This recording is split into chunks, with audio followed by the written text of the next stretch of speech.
Hello there. Hi, my friends. What's popping?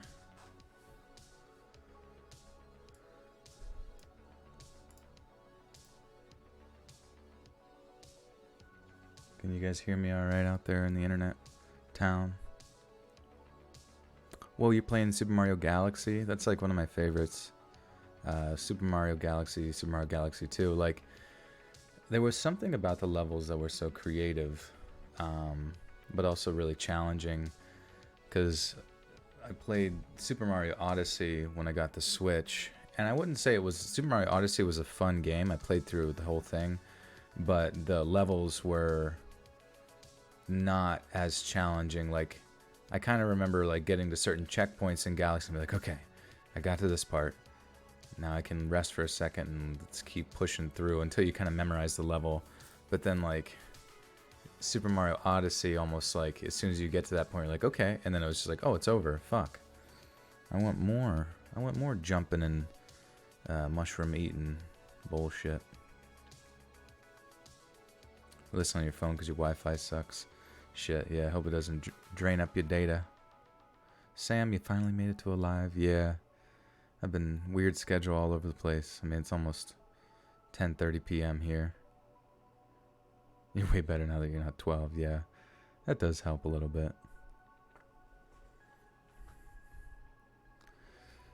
Hey, family. All these beautiful green names.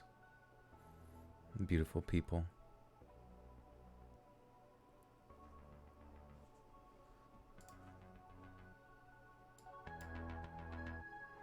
Let me know if the music's like too loud. Let's meet up and drink some root beer. That would be fun. I do like root beer. I haven't had a root beer float in quite some time.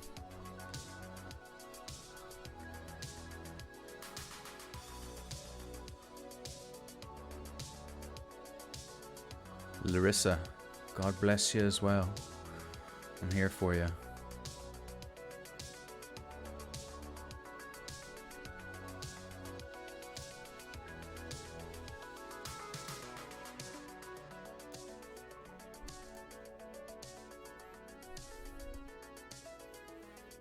It's that crazy weirdo. You've listened to all of my other videos and I love you and your voice. Well, thank you. I hope the live stream sounds just as tantalizing.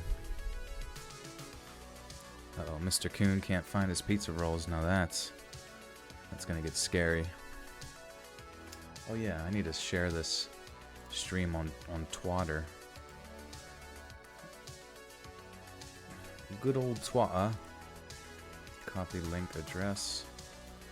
Sign into Twitter. Password. Let's read 420 blaze it. Oh shit, I just doxed myself. We live, baby. Tweet it out.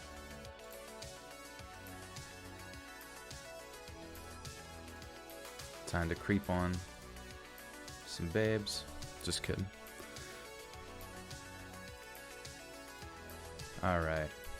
Closing out Twitter forever. Stay away from there as much as possible.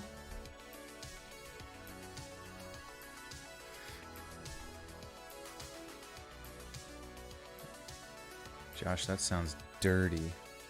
That sounds dirty. Need some hotel motel stories. Well, why do you never take a hotel? Oh shit, sorry. Why do you never take a hoe to a hotel? Because a hoe tell everybody. Your name is pronounced Rosan Buyezin La Badass Argentina. Oh my god, my butt is shaking.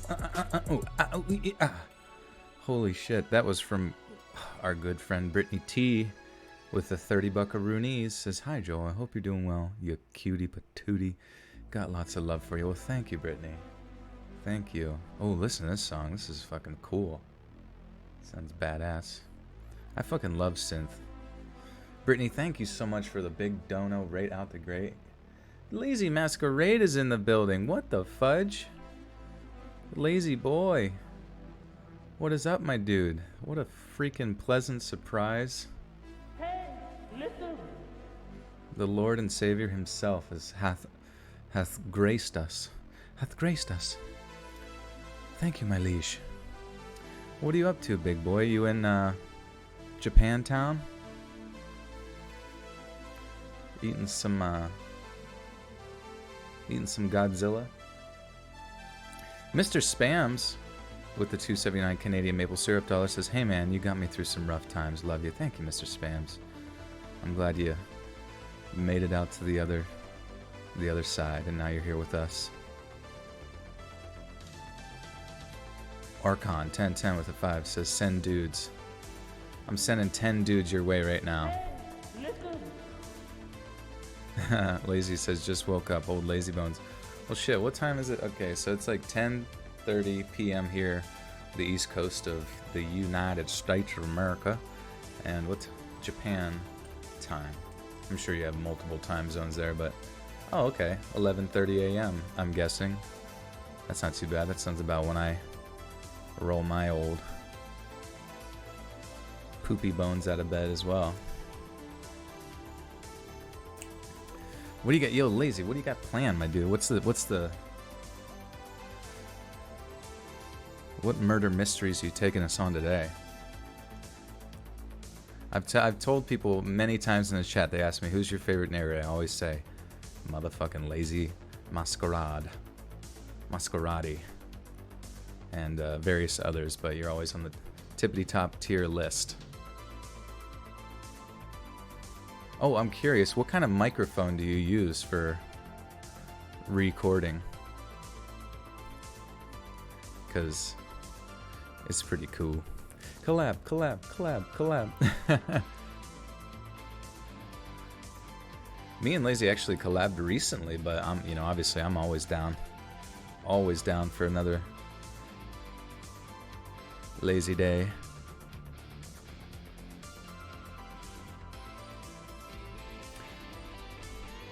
Matthew's sniffing people's feet. What's going on? You stay away from people's feet. Lazy says, got some urban legends from the Philippines coming up next. Nice. Thank you, buddy. Thank you. We're each other's fine scotch that sits on the top of our shelves, and we just sip from it, gathering inspiration, gazing upon Mount Fuji. Get in a room, you guys. I know. Honestly, it's been a dream of mine to like go out to Japan one day. Actually, I have no idea if Lazy's still out that way. I'm just presuming, but if I ever find myself in the land of the rising crust, you goddamn right I'm gonna hit up my boy. You use an old SC 2200. All the buttons on it are broken now. That's hilarious. Yeah, I literally still use the same microphone that I've been using since the beginning of my YouTube days. It's an H4n, and it's like a field recorder. It's like not even supposed to be used for voice, but I don't know. Does the job, right? You know, I think with us narrators, it essentially becomes like our lucky pair of prayer underwear. Still in Japan. Nice. I definitely would hit you up if I'm there. That would be so cool. There's just something so beautiful about that country, like the city life, the countryside, all the history. You know, I fell in love with this one documentary from Vice back in the day, where they went into Akigahara, the old suicide forest. And even though it wasn't supposed to be like peaceful upon watching it, I suppose there was something about it that gave me sort of a sense of solace, you know. Maybe I'm drawn to it. Maybe I'm drawn. Just kidding. It is kind of a sad thing, you know, the whole like suicide, like within the culture, within the Japanese culture and stuff. Like, it just seems like so much pressure to do academically well there, or like culturally well, or societally, whatever it might be. Like, just seems like a heavy burden to carry, you know.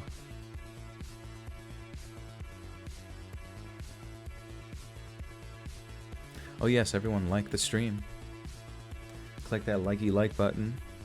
Click that sharey share. Yeah, and sometimes a wild Jake Paul appears. Dude, that was my body that he filmed. I did not consent to that. What if that was like all staged? What if that wasn't even like a legitimate body? And like he just had to like, even though he staged it, he just like, to not like make the controversy go like a step further, he just like had to keep playing with it like, oh, I'm so sorry, guys. That would have been hilarious. So I said, guys, it was just a fake, I just did a fake suicide. Nothing to worry about. The Paul brothers. What about Paul Blart? Does anybody remember that Paul brother? He needs his own channel. Miss Molly with the 5 buckaroonies says, Joel, my love, how are you? I just got a new smart TV and I love it. 4K resolution, I can see your bones in 4K now. Holy shiz. You can see my boner poking out through my pants. Smart TV, what does that consist of? Does it give you a massage? Like, does it play chess against you? Chess. 4D chess. 4K chess. Paul Blart doesn't deserve that disrespect, I know. Paul Blart 2, I only watched the beginning of it. Or no, was this Paul Blart 1? Fuck, I don't remember, guys. This is tough for the Blart lore.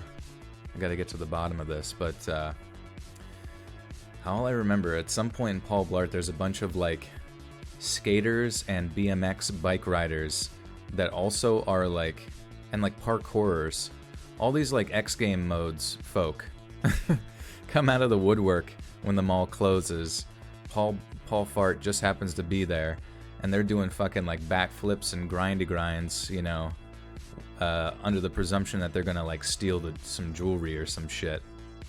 And there's something about that I love so much because whoever wrote the movie just seems so wildly out of touch with what was popular at that time. And I feel like they like maybe wrote the movie back in like 2000. Oh wait a second. What if, I guess parkour and maybe some BMX bullshit was actually kind of popular at the time that Paul Blart was made, and I'm the asshole. I gotta go type that into Reddit. Am I the asshole? I mistake the cultural context of Paul Blart with their silly skateboard tricks.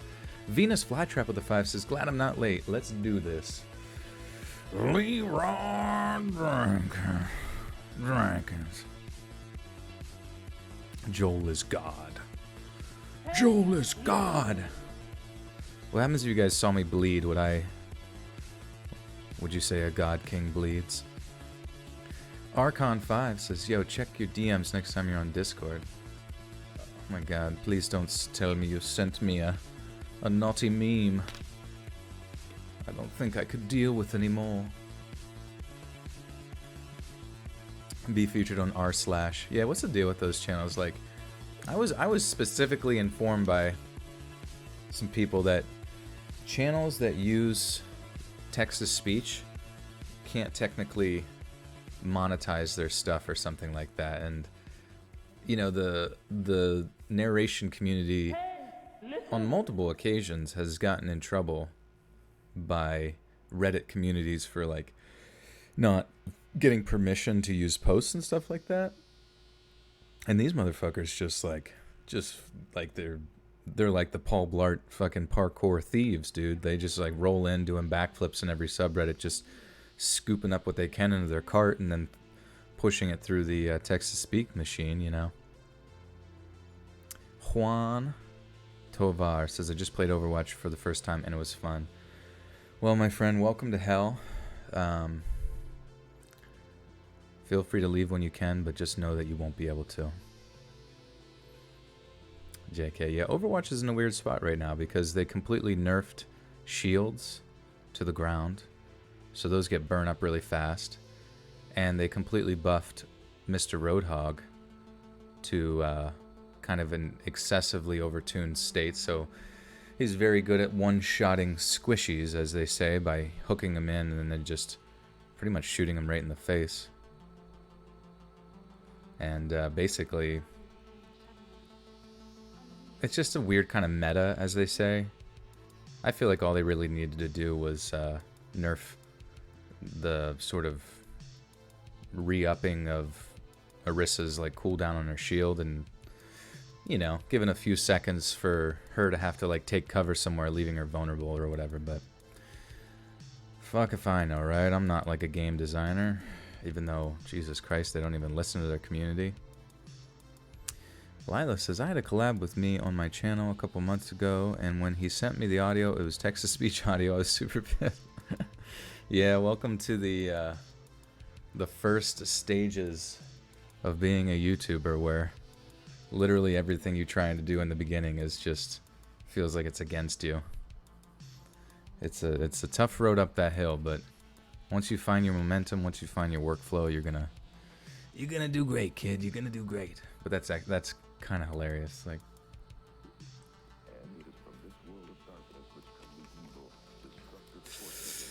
we got T-minus 2 minutes till we kick this bad boy off. We got neighbor stories. We got an awesome thumbnail from the amazingly talented Robin Mikalsen. And it's going to be Liddy dash Titty. Liddy slash and or Titty. It's going to be Liddy and or Tibblies. This is such a sick thumbnail. Robin just has got the moves, my dude.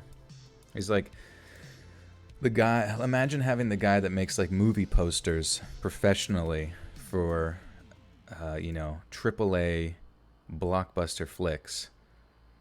But he's your friend, and he makes you thumbnails for your videos. That's pretty much what I've come to find. Your egg hunt with a $1 says, I uploaded a story on your subreddit on Let's Read Official. Hope you get a chance to read it. Cool cat, cool cat, cool cat. Well, I hope so, yeah. Yeah, like I said, guys, if ever you feel like your story gets skipped or something like that on the subreddit, or, you know, submitted and it doesn't get read, don't feel bad. It's really all about visibility for me, and, you know, convenience, depending, you know, usually it's every 2 weeks I'm doing subscriber stories, so you can kind of time it up from there on when you think you should, you know, upload. And then I would say if it doesn't get uploaded, you know, if it doesn't get read, just you know, maybe do some edits to it, make it a little more snazzier, a little more eye-popping or whatever the fuck, and re-upload that on the subreddit, maybe like 2 months after or something like that.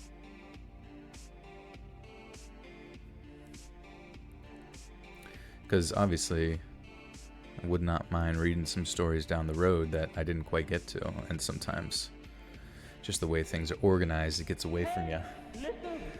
The Dana and Hannah Show with a $4 raise says, I recommend the Wendy's 4 for $4. Well, thank you, Hannah. I shall go slowly destroy my body with some Wendy's. All thanks to you. She's trying to fatten me up so she can eat me. She wants to eat me. Thank you for the 4, Hannah. Thank you, thank you. And thank you for modding. Thanks for the mods for being here. It's the Crazy Weirdo says, Liddy titties is my favorite thing to say, and now I barely say it because I'm always around guys, and they tell me you like saying it because you have big titties, and then I don't know what to say. Oh man, that sounds like some hardcore conversation to have, and you know, basically just, you know, let them know that your titties are Liddy titty, and that they should be jealous of mommy's Milky. I'm sorry, I think that sounded mean, but I didn't want it to. Basically, you gotta confuse them, you gotta throw them off their game. Make it so that you make fun of yourself first, so they don't even know where to take it from there, man. You've dug yourself such a deep grave that they can't even get below the bedrock anymore to throw you in. All right, my friends. So this was called, well, this current song is called Moon, or I think it's by the band called Moon. Dust is the name of the song.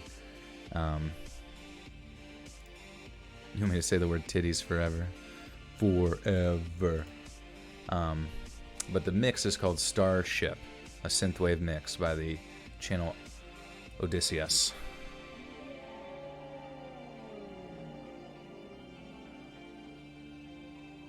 Your egg hunt with the $1 says, also, I forgot to mention, you're a real lifesaver. I listen to you every time I go biking, and it's the best thing ever. Your voice is so soothing.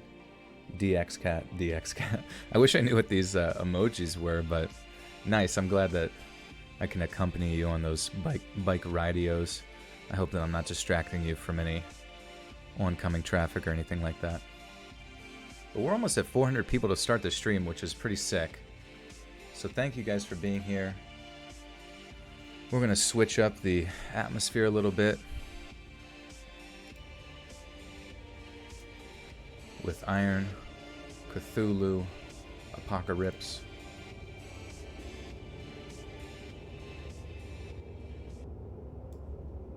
Oh man, that's loud as fuck. Is that loud?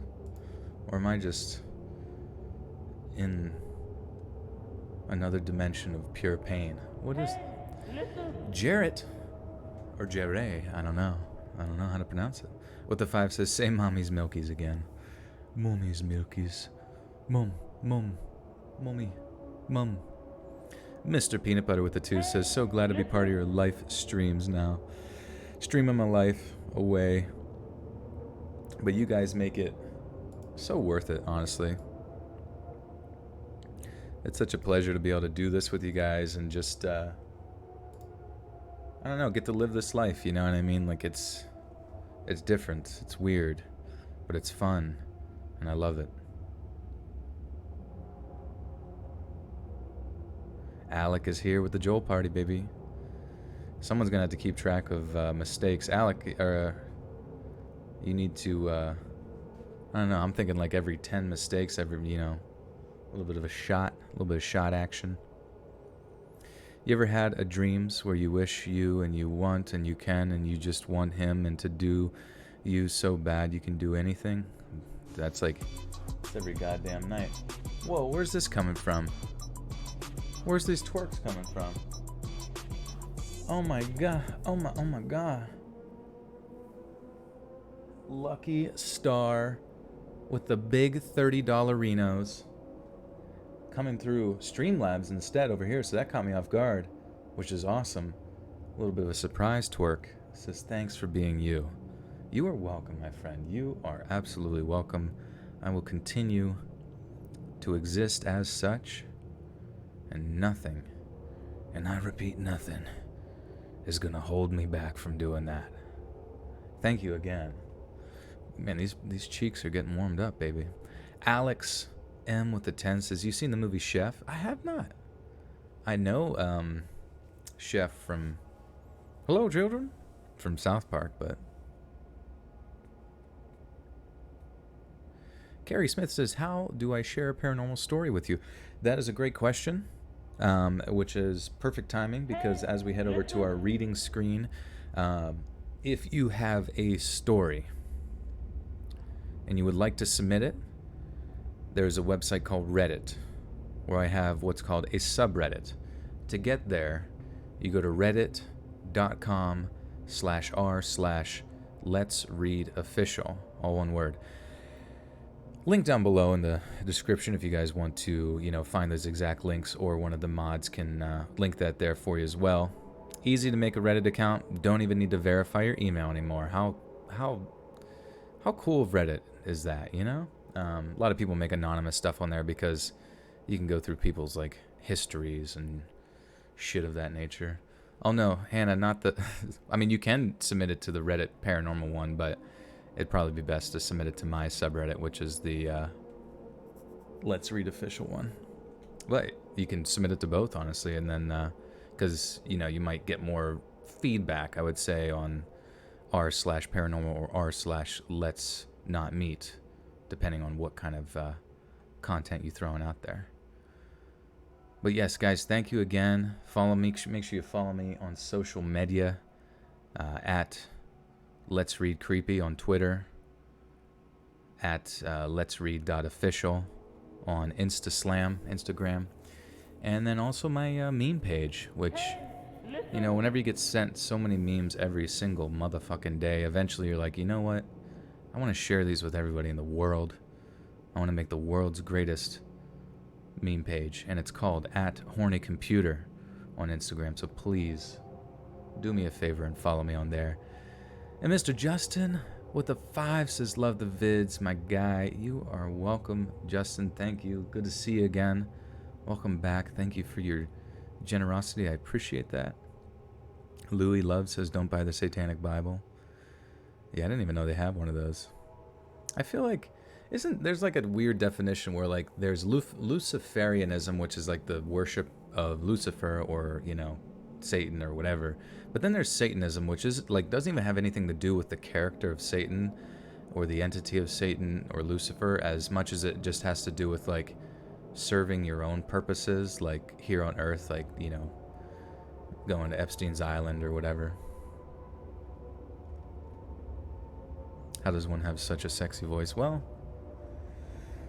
when I was young, my uncle choked me. No, I'm just kidding. I don't know. I don't know where it doth came from, because in many ways I was never told I had a voice for reading or anything like that. And then I just tried this and it fucking worked. The Hot Topic Religion of Wicca. Holy shit, that's actually really funny. I feel like I've come across a lot of like Wickians recently. Wiccaeons. It seems, I don't know. Religion seems like, no matter where you're coming from, it just seems like a lot of work. You know what I mean? Like, you gotta wake up, you gotta put on the funny costume, you gotta like go through the rituals. Oh my god, I'm throwing the blood on the lamb and the lamb on the blood, and I gotta, what a mess, you know what I mean? It just, I don't know. And you gotta wake up.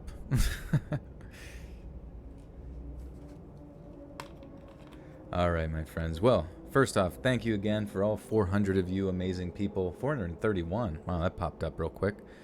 Being here tonight. I appreciate that. Yeah, click that like button if you haven't already. Get comfortable. Get your popcorn. Get your kitty cat. Get your hot tea off the kettle. Get off the kettle. Because we're about to read some spooky stories. Hannah, you actually look just like Pradeep. And for a long time, he's been wondering, where is my twin? Waking up isn't too bad. Nah, I know. Once you find a rhythm with like waking up, it's not bad. The only reason people don't like waking up is because it's outside of their conventional sleep schedule. You know what I mean? Like, if you're, you know, say hypothetically your event that you had to go to, whether it be church or work, or not work, but in this scenario we'll say church, you got to wake up for church, it's going to start at 7 a.m. You're like, what the fuck, that's early. But then say you work at a job where it requires you to be up at 3 a.m. normally that would be no problem, because you would have been, your circadian rhythm would already been set to that. But I think that's the biggest issue for anybody who doesn't wake up early, is just like, it's not impressive to me to wake up early and accomplish something. All it's saying is that your circadian rhythm is varied from my own, and you know what I mean? If you want to make it happen, you can. It just might take some time. I don't know what the fuck I'm talking about. Anyways, Your Egg Hunt with another buckaroonie says, have you ever done a face reveal? My bad if you have, but if you haven't, will you ever do one? And if so, when? Cool cat. You know, I never officially done one on the YouTube channel. There's, you know, I have a Discord where a lot of these ballin' ass people come and hang out afterwards. A little bit of after party, a little bit of chit chatting, internet friend making going on there. And we have a selfies channel on the Discord where people post them, and I had a lot of my selfies posted on there. And then recently, I felt weird about it. You know what I mean? I felt weird about it, having my too much of my life, of myself, like sort of displayed, I suppose. And there was like this sort of like underlying sense of like insecurity about it. And I just thought, you know what? Let me just take these down. There's still one hidden in there, deep within the recesses of selfies you have to look for, to just a little bit of an egg hunt, you know. So if you really want to go look for it, you can find it within the Discord, but you might have to dig pretty deep. And it's not quite as easy as clicking on the pinned messages as it used to be. Thanks, Hannah. All right. Anyways, let's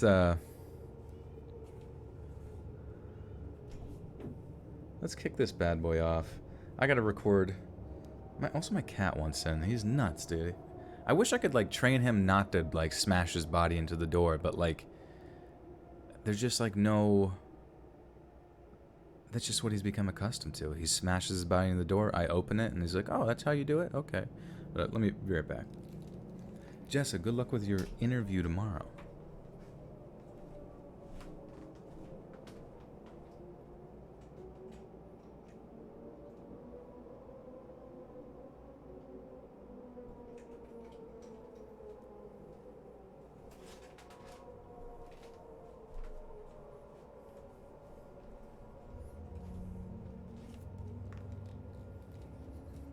That boy is crazy. He's a crazy cat. All right. Boom shakalaka, boom shakalaka. Let's do this.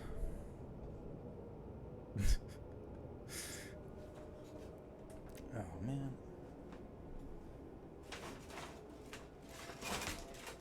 He's like... Pradeep is like obsessed with like rubbing his face into stuff, you know what I mean? And like right now I have like food bags on the ground. And he just, or like grocery bags, and like he's rubbing into it. It makes a ton of noise. Man, he just like, wow.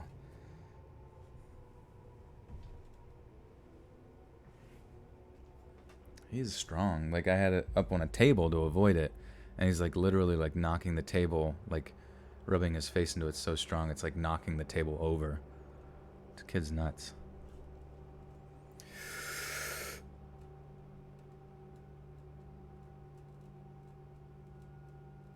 Actually, fuck. I gotta just like... And then you move bags and he like has like a freak out. Oh. Yeah, my backpack is my secret weapon when it comes to dealing with Pradeep. He is obsessed with laying on it, and the second you put it down... I don't know if you heard of me, like, I put it there and he like jumped from the bed directly onto the backpack. Dude, he's nuts, man. He's actually a nutball. Gonna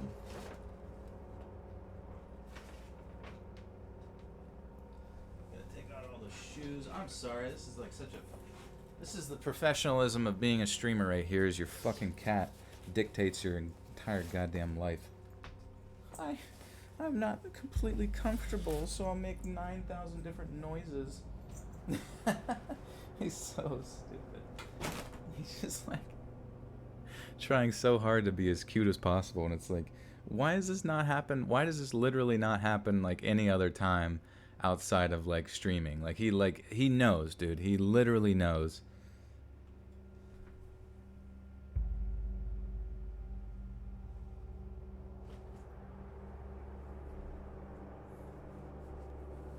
Okay, I'm sorry. Enough BS. Time to get spooky.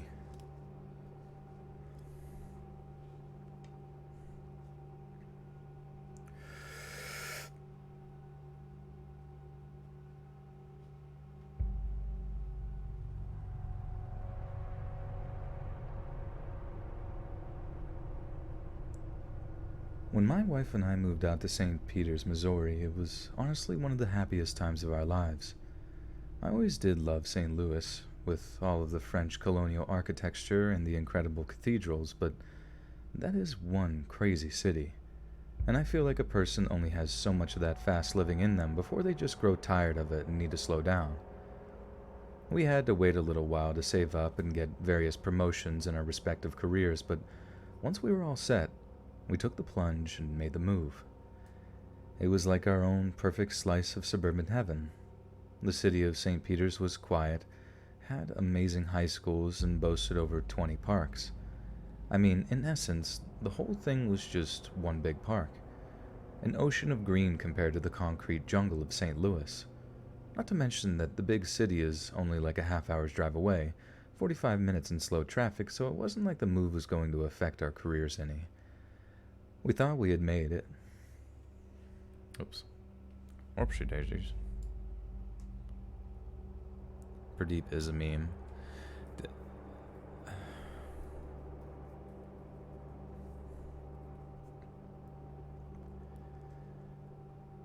We thought we had it made. We thought we were living the dream. But it didn't take long for that dream to turn into a nightmare, the likes of which neither me nor my wife could ever imagine. We lived on a place called Laura Hill Street and were quite close with the neighbors on either side of us. One house contained a young couple with their infant son, who we often enjoyed having weekend barbecues with while we unwound. I don't know why I'm struggling with my W's. I have to go back to articulation class. Hello from the future, Mr. Peanut Butter.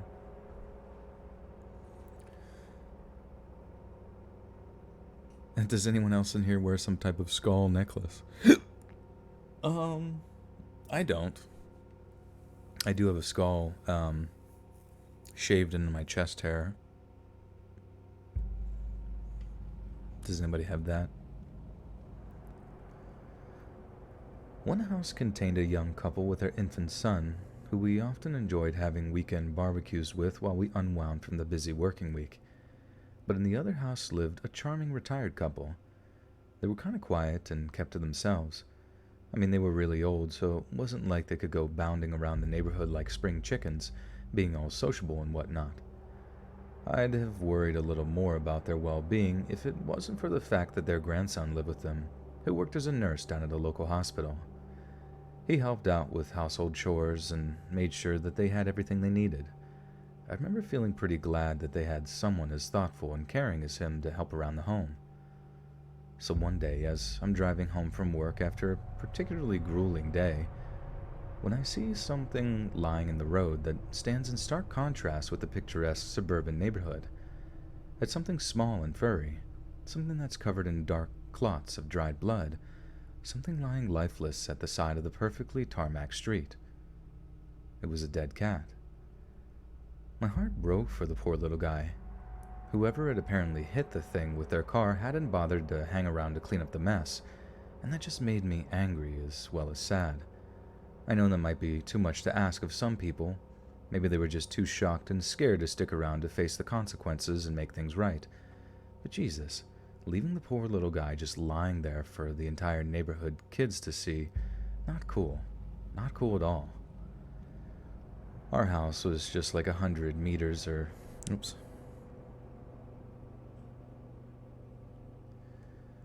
Our house was just like 100 yards or so down the street, so I turn into my driveway before fetching a trash bag from the kitchen. I don't even greet my wife as I do so, so immediately she knows something is wrong and follows me back out into the street where she gasps at how I wrapped the black plastic around the poor little dude's body. I didn't know what else to do. I wasn't about to toss it in the trash with the rest of our garbage. That little kitty was someone's pet, and I don't know. Maybe they want to give the poor guy a proper funeral or something. I'm an animal lover, what can I say? So I put its poor broken body into the deep freezer in our garage and waited for the missing posters to pop up around the neighborhood so I could give the family the bad news. However, no missing posters did show up, so a few days later, I take the little guy's body down to the local animal shelter, then just trying to forget about the whole thing. A few days later, it's a warm Saturday morning, and I'm just out the door to my house to head off on a morning jog when I see the neighbor's grandson getting out of his car with one of those pet carriers in hand. I hadn't quite had the chance to introduce myself to him yet, so I walked down my driveway, giving my heartiest good morning. Naturally, he returns the greeting in a friendly tone, and I ask him what he's got in the pet carrier. He tells me it's a new cat he's gotten off of Craigslist, something for his grandparents to cuddle to give their twilight years just a little more joy. I thought that was an incredibly sweet thing for him to do, and without mentioning the poor cat that lost its life in the neighborhood, I tell him I hope he's planning on keeping an indoor cat, as sometimes they can go astray and never return home. He assures me it's definitely going to be an inside cat because there's no way his grandma would ever let the thing out of her sight once she's seen how cute it is. That reassured me a great deal. There was no way I could face trash bagging another furry friend, not after the last one. So I tell him what a lucky pair they are to have such a thoughtful grandson, then head off on my morning jog. The next morning, the male half of the younger couple on the other side of us knocks on our door and asks to speak with me. I said a silent prayer that he's not about to cancel our barbecue that afternoon, as it was our turn to get all the meats for the affair, and I didn't want to put them all in the freezer for the following week, not since it had recently been little more than a coffin for the dead cat I'd found in the street. He has this grave look on his face, so my mind is already made up that he's about to cancel, but the news was even worse than that. In a low voice, he asked me to step outside into the drive with him. I oblige him, following him outside as he asked me a question in a similarly low voice. I'll try to write out the conversation from memory. Did you see or hear anything weird last night? I don't think so. What kind of thing would I have heard? I don't know, like an animal attack? A distressed cat, something like that? No, man, I didn't hear a thing. Why? Just come look. Tim takes me over to his property, into the front yard, and over to some rose bushes that I'd seen his wife lovingly pruning from time to time. There, underneath them, was another mess of blood and fur, another dead cat. Only this one looked fresh, very fresh, and it had been ripped apart. You think a bobcat could have done something like that? Tim asked me. I don't think we get bobcats this close to the city, buddy, but I don't know. Anything's possible, I suppose. I replied, horrified and confused. But I mean, if something killed this thing last night, right here in my own front yard, he'd have heard it, right? We'd heard something. I had no idea what to tell him.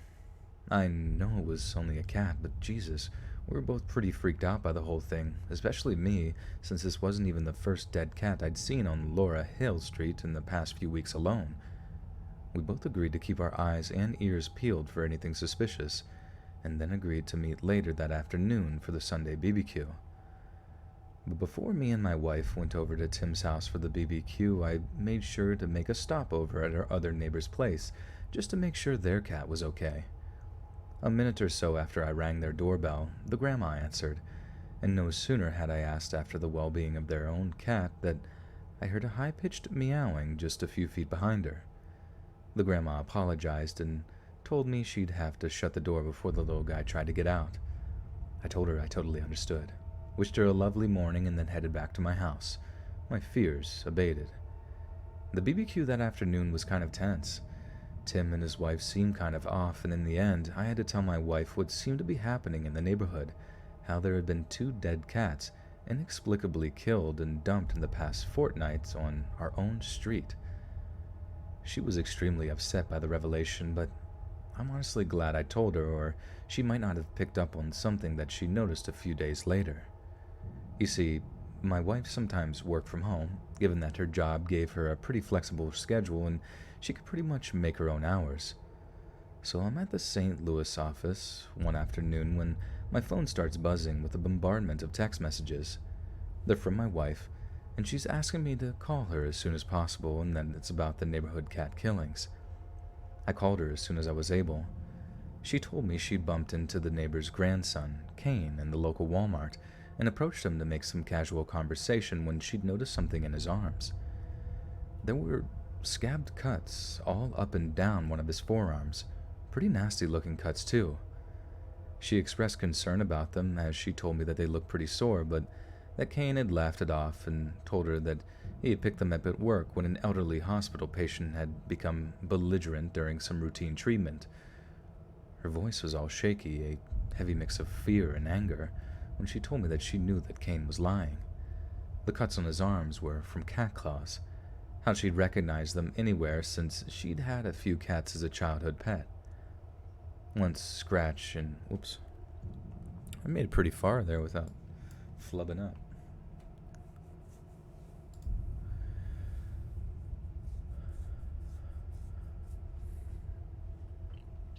The Kilkenny cats. You have neighbor issues. I can't sleep. It's 4:11 a.m. Couldn't be a better setup. Yeah, it sucks when you get bad neighbors, especially when you're trying to sleep. That's why you just gotta throw on my recordings and we're good to go. Mr. Gooley, I don't think so, I mean, that's pretty normal. I know people that live with their parents like well beyond that, you know what I mean?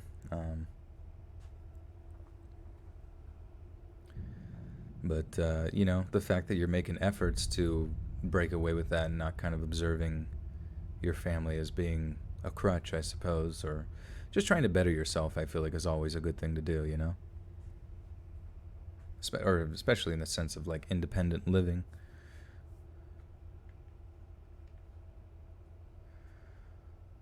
One scratch in particular was really obvious set of parallel lines, and how if they were indeed from a violent hospital patient, they must have had the smallest hands in the freaking universe.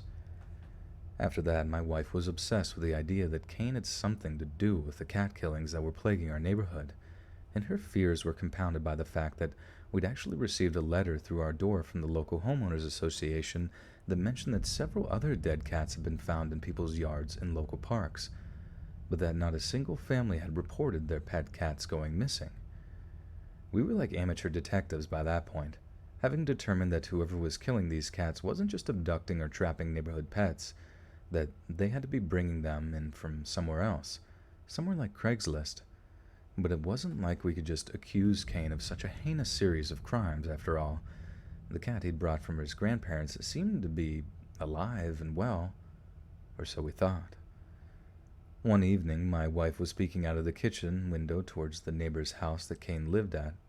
It was something she'd taken to doing an awful lot, and I was beginning to think that her obsession with him was verging on paranoia, since she only ever observed him undertaking routine household chores for his elderly grandparents. But this one evening she was doing her usual peeking as I sat watching football highlights when she cried out, "Oh my God!" and came running into the kitchen. When I asked her what was up, she told me that she'd just seen Kane taking out a trash bag that looked suspiciously empty, like there was only something cat-sized in it. I think I just wanted a little certainty at that point, so I agreed to wait until dark before going out to their trash cans and checking out what we'd... Fuck. Wait, whose drawings blow your mind?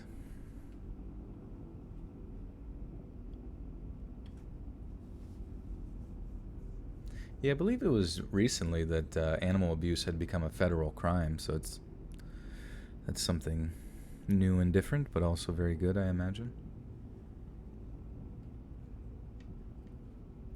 I think I just wanted a little certainty.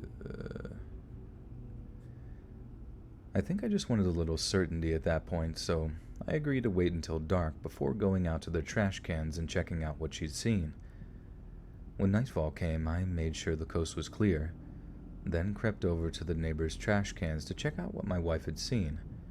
Lo and behold, in a black plastic trash bag right at the top of the can was a bag containing none other than a dead cat, butchered in exactly the same way as the one our neighbor Tim had found in his front yard.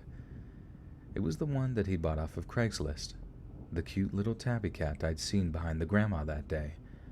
I'd gone over to... Fuck, I messed that up. This is getting scary. What the fuck? Dude's just chopping up felines. Oops.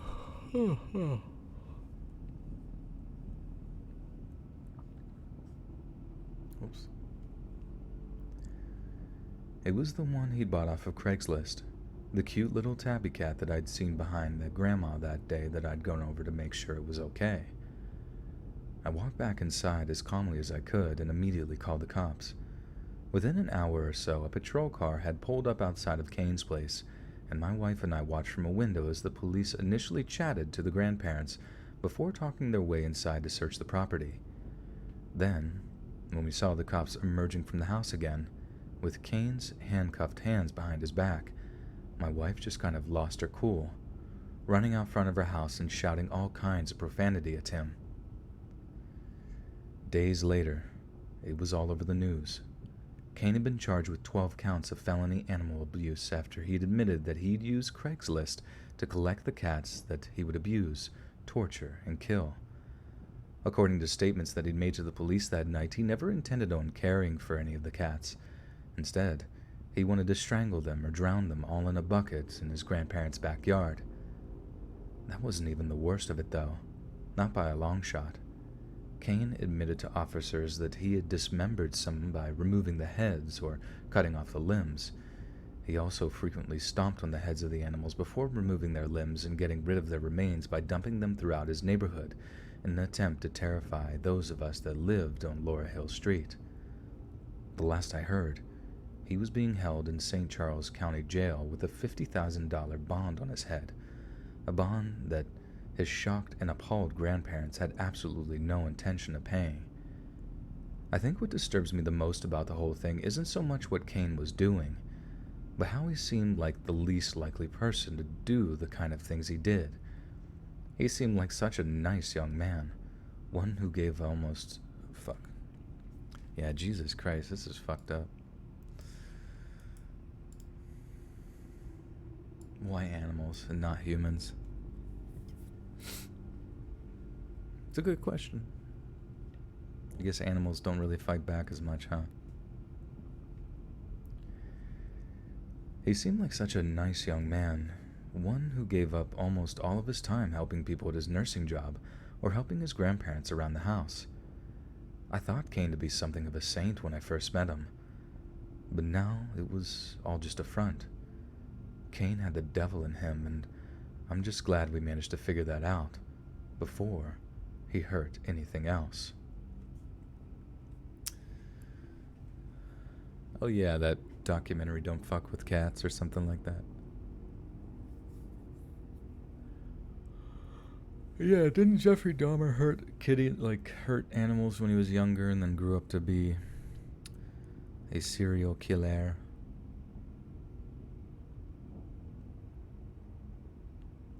Thero says, I love drinking and smoking weed to the live streams. I don't do it often, but when I do, it's amazing. Nice. Yeah, smoking's once in a while, you know? You don't want to abuse it, but, you know, sometimes you just gotta, let loose.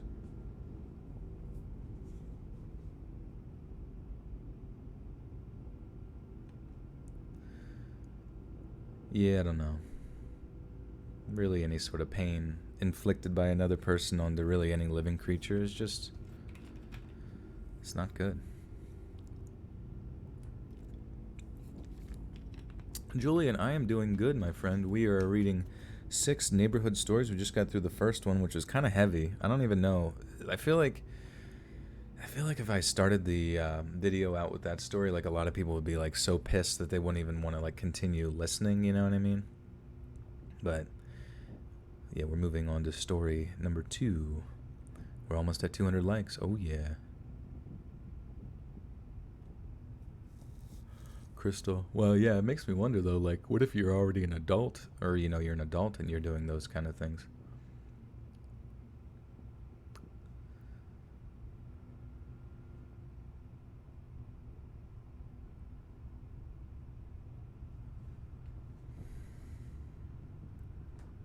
All right.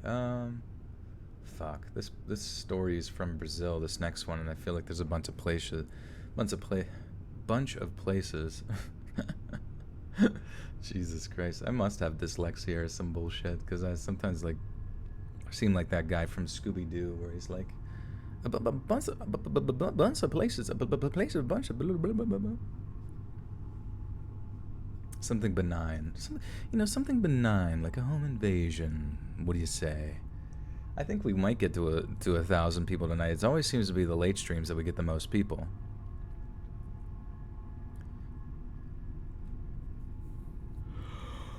Oh, you're smoking morphine. Jesus Christ. It's okay. I'm from the city northwest of my country called Granahuns. See, I don't know where that is, so I gotta look it up so I don't sound like a complete poopy head trying to pronounce it. And of course, like, there's no way to like just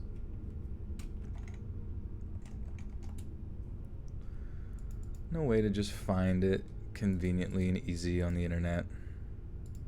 Garanhuns. What? Garanhuns. Garanhuns. Oh god, that's gonna sound so bad. I have no idea what he's saying.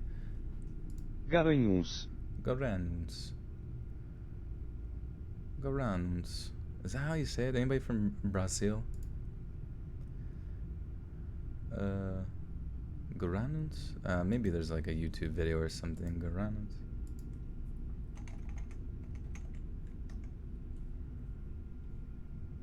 Bora. Let's listen to this guy. Que hoje esse canal entrou no modo pega o casaco, que hoje esse canal entrou no modo inverno. A gente tá curtindo um friozinho gostoso aqui em Garanhuns, Pernambuco. Oh yeah, Garanhuns. Okay, cool. We did it, baby. Team of personal investigators trying to figure out how to like pronounce shit. We gone, didn't. Garanus. Yeah. Garanhuns. And at first I thought it was a robot voice that said Garanhuns, but this man here, who seems to be, his name is Canal Bora, should be good. Eloquent Tiger, your sister saved a frog today. That's sick.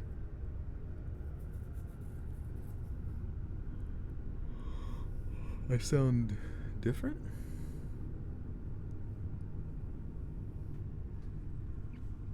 You're reading nothing? Any recommendations? Well, I don't know. I was reading like the first section, I guess you could say. It's like 8 chapters I read through of the Foundation series, which is Isaac Asimov, and it's like, I guess it inspired Star Wars, so I was like kind of expecting something similar to that, but it's really boring. Like, at least from where I started, like, it's just a lot of like build up, a lot of introducing characters, a lot of like interesting concepts, but it takes a while. It seems like it's a slow burn, you know what I mean? But it's got a lot of interesting like sort of political and philosophical theories in it and stuff like that are like, interesting.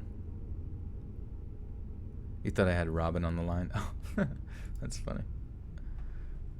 Robin would tell me how to say everything. I'm from a city in the northwest of my country called Garanhuns. It is a very beautiful place. Some call it the City of Flowers. I love Garanhuns, but I cannot live there anymore. There are too many bad memories for me, and people accuse me of something which I am innocent of. You see, 8 years ago, I lived next to a family called... Oh, man. How the hell do you say this shit?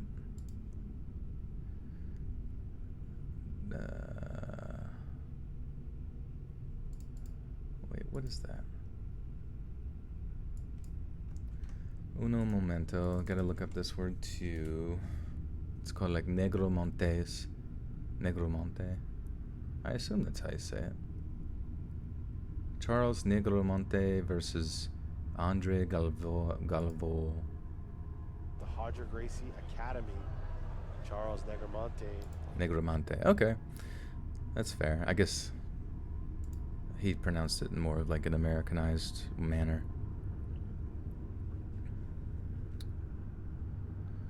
Can never go wrong by reading something from C.S. Lewis or J.R.R. Tolkien. Yeah, those are some talented authors.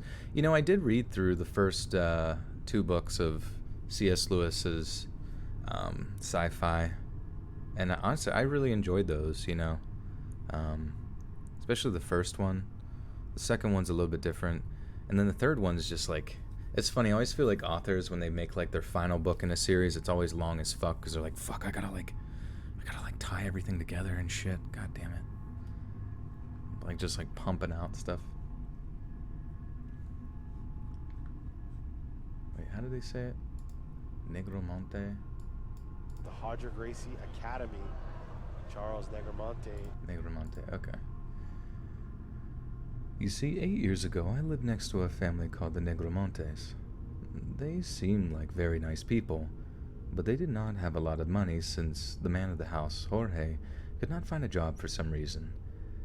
It was spoken in our neighborhood that Jorge could not work because of an illness he had, but he had helped support his family by making and selling pastries to his neighbors, including myself. Jorge made the best of... what? Blah, blah, blah. Man, all these fucking words, dude. I cannot keep up. Is empada different from empanada? Fuck.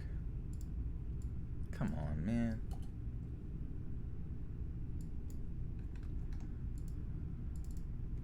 It's like that.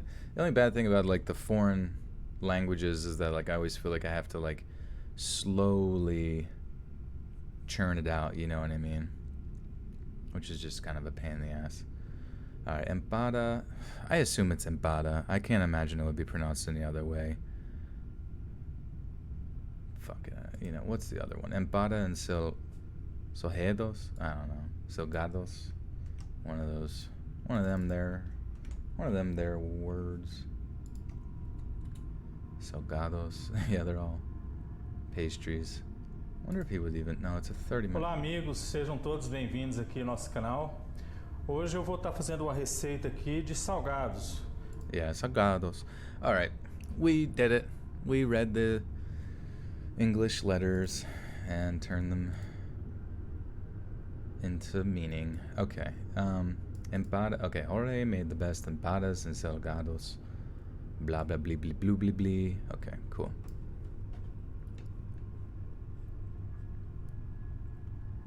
It's not an empanada. That's like a pastry. I think it's different in Brazil or something like that. That's what I thought initially. I was like, did he misspell empanada? But it's not an empanada.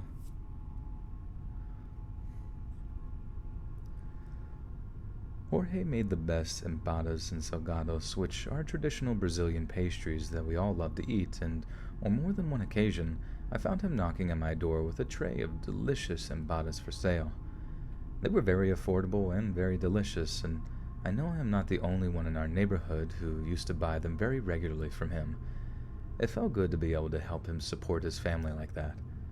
Some people said Jorge was mentally ill, but it seemed obviously to be that he had some kind of physical condition too. Sometimes, when Jorge called over at my apartment, he would burst out laughing for no reason at all, like he had heard someone tell a funny joke that only he could hear.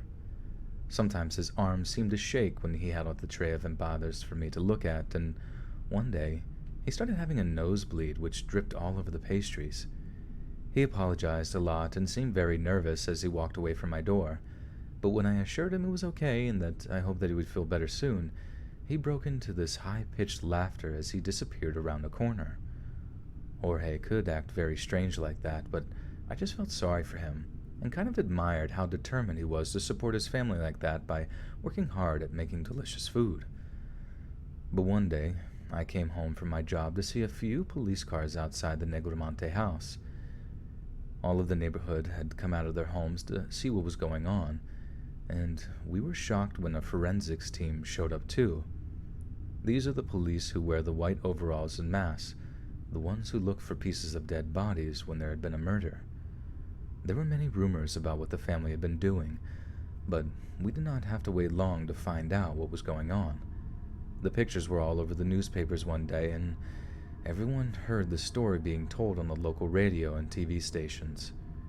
Human remains had been found in the family's backyard, and they were identified as belonging to a local homeless girl named Jessica, who had gone missing sometime before.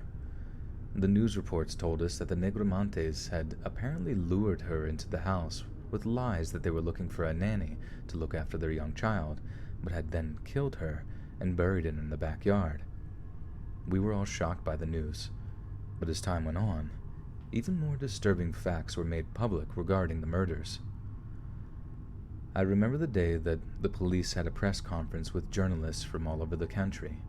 They claimed to have found a 50-page book that had been written by Jorge that he had titled Revelations of a Schizophrenic.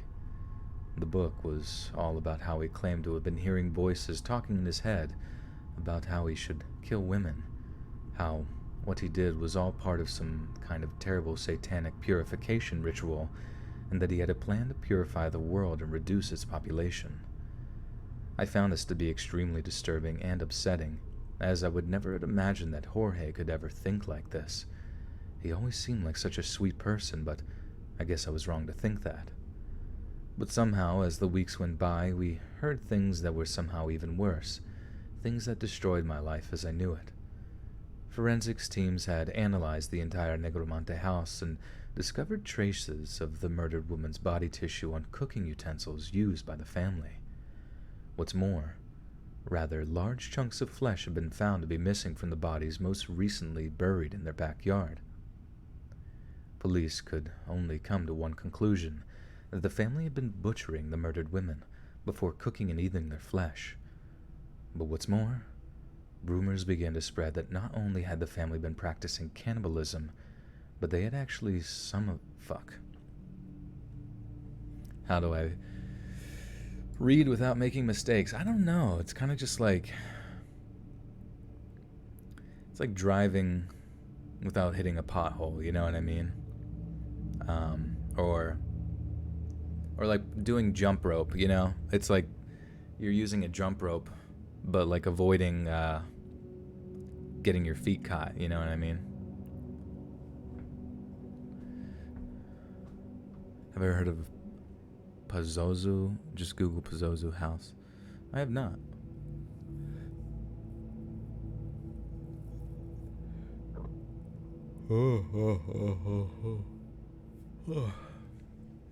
Oh, can I tell you guys something? Well, you know what? How close are we? Oh, yeah, we're like... Remind me after the story. I want to tell you something cool that I did today, and I feel proud of, and it makes me happy. What am I reading? I'm reading Scary Neighbor Stories, and this one's about Jorge. What kind of mic do you use? I use an H4n to record, but for the streaming mic, it's like an analog mic. I use an AKG C214 with a Zoom mic interface. If you're familiar with interfaces, like, what are the other ones? The Scarlett 3 or something. Oh yeah, we're at 700 people. I don't know what the fuck. It's crazy. And then, yeah. Passionately snuggle that like button. Hell yeah.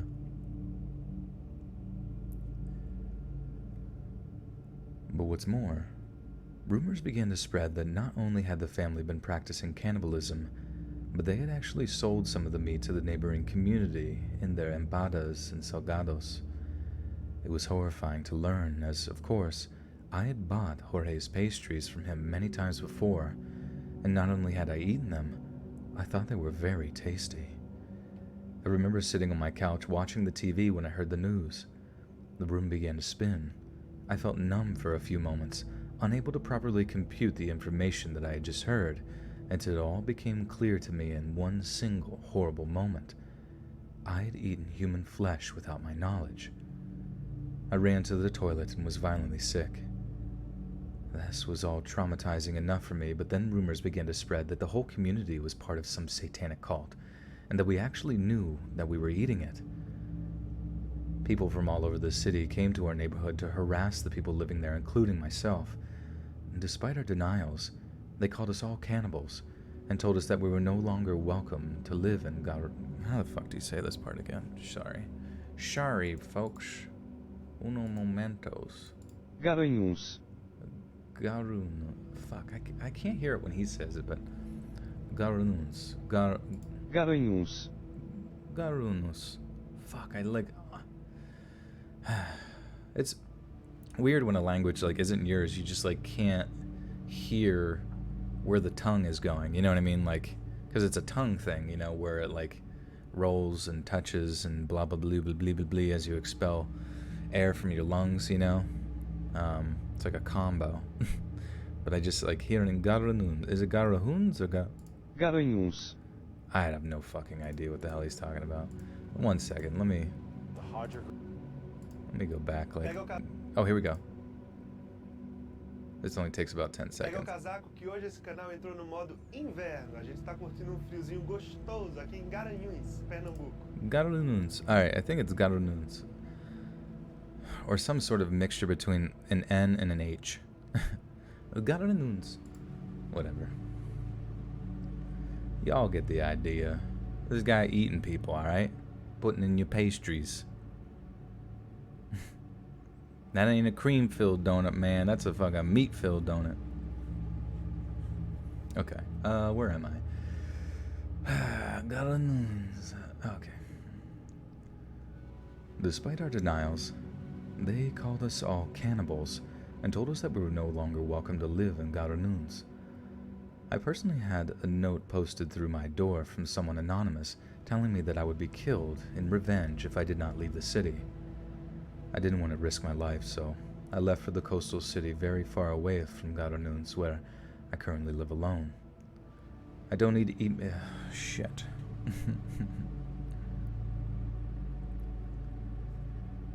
I don't eat meat anymore. I am purely vegetarian because the taste of meat brings back horrible memories for me and makes me instantly sick every time I taste it. So, now you understand why I don't wish to give my name or give too much information as to where I live, as I'm afraid I'll be hunted by these people seeking vengeance for Jorge Negromonte's terrible crimes. But I swear to Jesus Christ I did not know what I was eating, and if I ever did, I would not have eaten it, and I would have reported Jorge to the police. So please, although you think you might know who your neighbors are, ask yourself, do I really know who I'm living next to? Do I really know what they're doing behind closed doors? Because for some of us, we don't know exactly who our neighbors are. Not until it's far too late.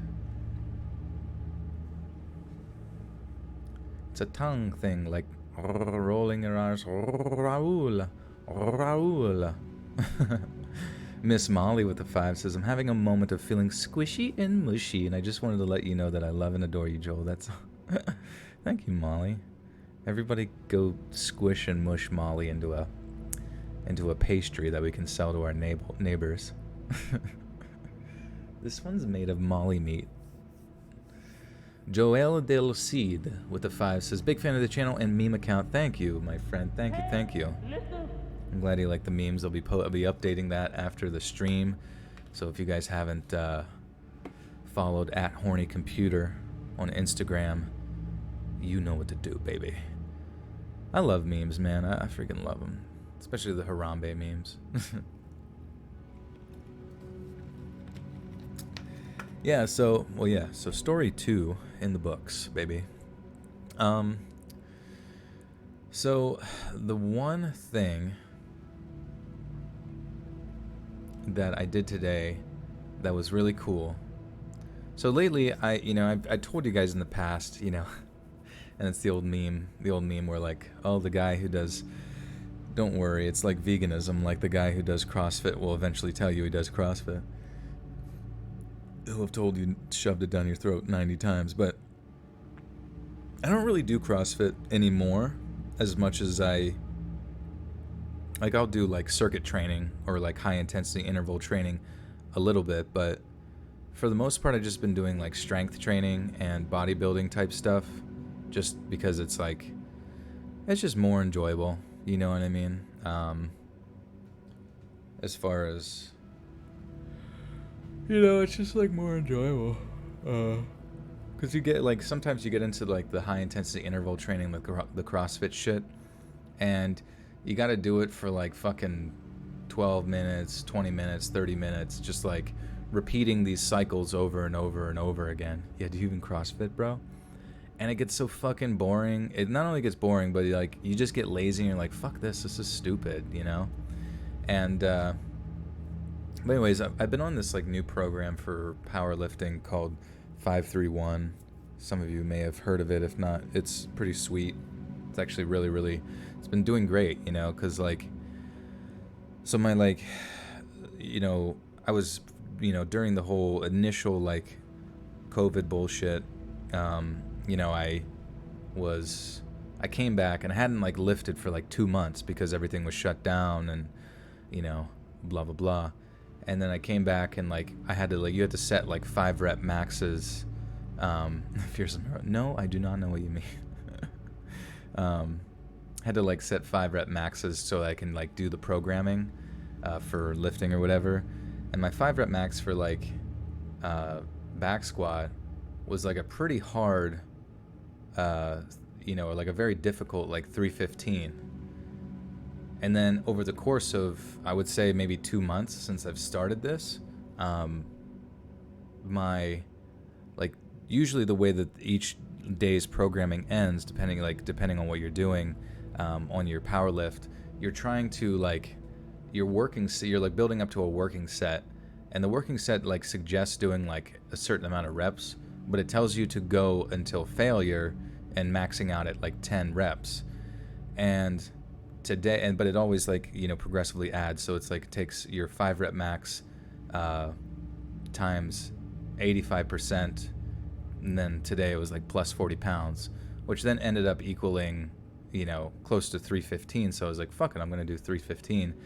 And then I did, you know, 3 plates, 315 back squat for 10, and it was like easy.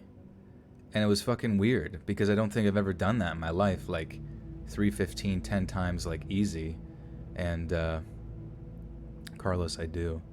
And I don't know. Like, I know that's a stupid thing. Like, do you even lift, you know, type of thing? But like it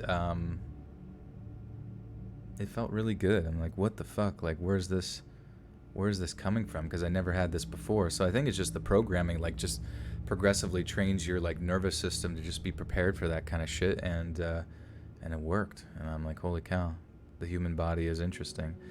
Crescent Bones with the 10 says, love your videos. Thank you, Crescent. Good to see you. How's my cat doing? He's good. He has calmed down. Hey, listen. Currently in you know, cat dreamland.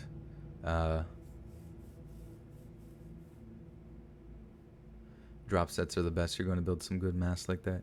Yeah, you know, it's so weird, like watching this one video about like how celebrities get built and stuff, and they say, you know, they train a lot, you know, they're training like 5-6 times a week, cardio and lifting, but it's crazy. The thing they said is like literally just getting like clean calories, like chicken, fucking vegetables, chicken, vegetables, you know, some carbs in the form of like cleaner, like rice and sweet potato and that kind of thing. And it's like, but they just say it's just like you literally have to eat so fucking much, to the point that Zac Efron, the guy from High School Musical, whenever he was getting like built for this one movie, said that he had to, you know, he was so sick of chewing chicken that he put the chicken into a blender and with his vegetables or whatever, and then just drink chicken, like cooked, you know, like blended up chicken. And pro tip: if you don't have a solid core, you're wasting your time. Yeah, I mean, those are you know, core exercises. And it's kind of funny you say that, because like in between sets, the programming has me doing like the GHD sit-ups and stuff, which I feel like obviously strengthen your core, but it also, like, you know, kind of gets your nervous system and your core ready, like activated, so that you're just like more tighter through there, which maybe that's what like helped me the whole time and I didn't even realize it. Hugh Jackman had to eat so much chicken for these X-Men movies. I know, dude, it's like crazy. Like, chicken's just like the miracle thing, but they say it's 70% diet, like trying to achieve those things. But some of those guys, like, obviously they have the best trainers in the world, the best dietitians and stuff, and they're very, and obviously they're motivated by millions of dollars to be like on top of it. But they say, yeah, if you stick to the things and have the right diet, in the period of like 8 months to a year, your body can like completely transform. Do I shop at Vitamin Center? No, I don't. I do take multivitamin stuff or whatever, but I use Dr. Berg's. I think it's Dr. Berg's. Dr. Berg's multivitamin. Huge, jacked man. I wonder if that's his real name. Chicken is all hormones for growth. Like protein? Or is it filled with HGH? But it's mainly just the protein. Because obviously... And protein's not a hormone, if that's what you're referring to. We have the same birthdays, Dylan. Nice. June 4th? June 4th, bros, in the house? I take Viagra, yeah, that's before every lift. Pop another V.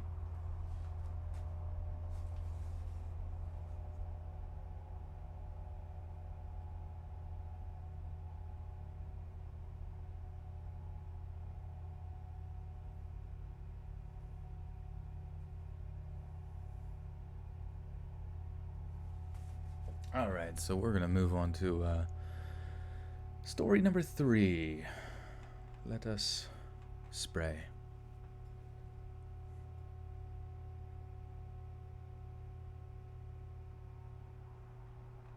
Balls scare me.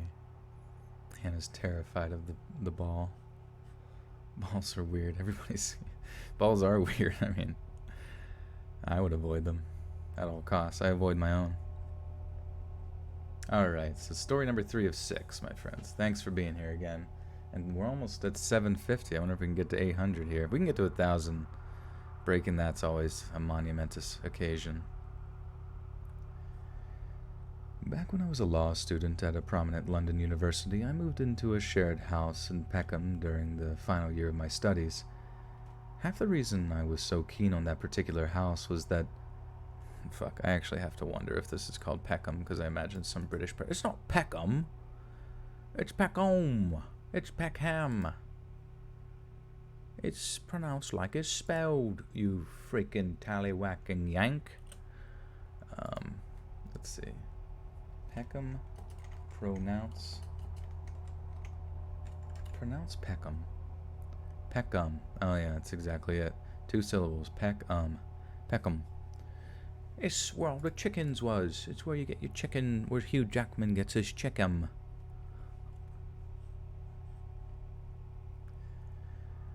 Back when I was a law student at a prominent London university, I moved into a shared house in Peckham during the final years of my studies. Half the reason I was so keen on that particular house was that only one of the other apartments was occupied. The trouble with being a... Fuck, okay. Don't judge peeners. Peck them. Peck him, peck her. We all get pecked. The trouble with being in a student house is that they tend to be pretty rowdy places. You never know quite when someone is going to bring home a bunch of friends from a club night and spend the wee small hours blasting music in the kitchen or whatever. Obviously, that's not conducive for a good sleeping pattern, and the last thing I wanted was to mess up my important final year by living in some bloody party house. So with the help of some close friends, I moved all my stuff into the flat one morning, with every intention of going upstairs to greet the person that lived on the top floor, and the only other person living in the house. But at one point, as I'm moving some bags up the stairs, I looked up the stairwell and saw someone looking down at me, with a cold, dull expression on their face. It was a guy, a rather tall one too, with short, cropped blonde hair and very, very pale blue eyes. I mean, they were so pale it was like they shined out of his eye sockets at me, this rather alarming shade of icy blue. I said hi to him in as friendly a way as I could muster, but instead of returning my greeting, he just stared at me for a few moments before slowly backing away from the stairwell. Then I just heard a door slam as he disappeared back into his apartment.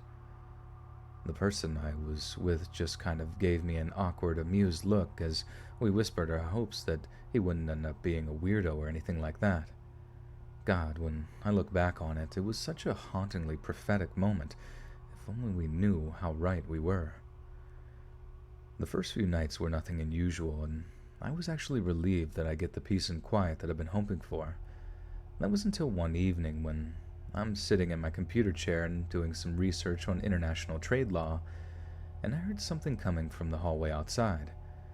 At first it didn't bother me too much, and I simply put on some ambient music that always seemed to help me concentrate, and tried to ignore the sounds coming from outside. But as the night went on, they seemed to get louder and louder, and eventually I couldn't contain my curiosity, walking over to the door so I could get an idea of exactly what they were. It was the sound of screaming, in particular, a woman screaming, and it was coming from the apartment upstairs. At first I thought the guy up there was just watching a horror movie or something, and that's what the screaming sound was from. But the longer I listened, the more I realized that whoever was up there was listening to that and only that, like to the point I could hear the audio file or whatever looping at a certain time. He was just up there, listening to the sound of a woman screaming in pain for like an hour straight. I know I should have just gone up there and asked him to turn it down, but the idea that he was just sitting in his apartment listening to the sound of a woman screaming for that length of time, my God, it scared the life out of me. It was hours before I was silent again. I'm talking like 1 in the morning before I could finally even think about getting to sleep. Questions were rolling around my mind as I was lying there in the dark. Like, what kind of person just listens to stuff like that for hours at a time? Or worse, what if he was watching something criminally violent? What if he was up there watching some kind of snuff film? I lay awake for hours, absolutely terrified of my new situation, one I couldn't just escape from so easily since I'd spent such a huge amount of money on the admin charges, first month's rent, and that sort of thing. I was so bloody worried, and it was with those thoughts echoing through my mind that I finally drifted off to sleep. I was absolutely exhausted during the lectures the next day, to the point where my mates were asking if everything was okay, since apparently I looked as rough as a bear's bottom. I told them I was okay, but I don't want to say a bear's bottom. It's a bear's arse, which I assume is some sort of UK bullshit, but I'm going to say just as rough as a bear. I feel like that sounds just as rough. Joe Rogan is pretty weird. Yeah, he's a weird fellow. He's I'm glad that he's popular, or as popular as he is, because he definitely gives insights to certain things that you might not otherwise touch upon. But I also kind of get frustrated with how Joe's perspectives are so pretty much dependent upon whoever is sitting across from him. Can I move closer to the mic? Is it that quiet? Is it? Am I that quiet? I feel like no one said anything thus far. My favorite music. I like IDM. Maybe my typical ramblings or whatever aren't. I'll just wait for you guys to respond, because bear's ass or bear ass. Joe Rogan when he meets anyone. Do you ever take DMT? Hey, listen. The mic's fine. Yeah, it's quiet. Sounds fine to me. Your mic is fine. You're Gucci. No, you're fine. Sounds better. Yeah, well, I can imagine as I pull away, this is me when I'm pulled away, and it's when I look at the monitor, it seems to be, still up there in the green, but I don't know. I'm not really sure what, because I did some testing before. I don't know. Anytime anybody has any sort of technical qualms, I'm always hyper aware of it.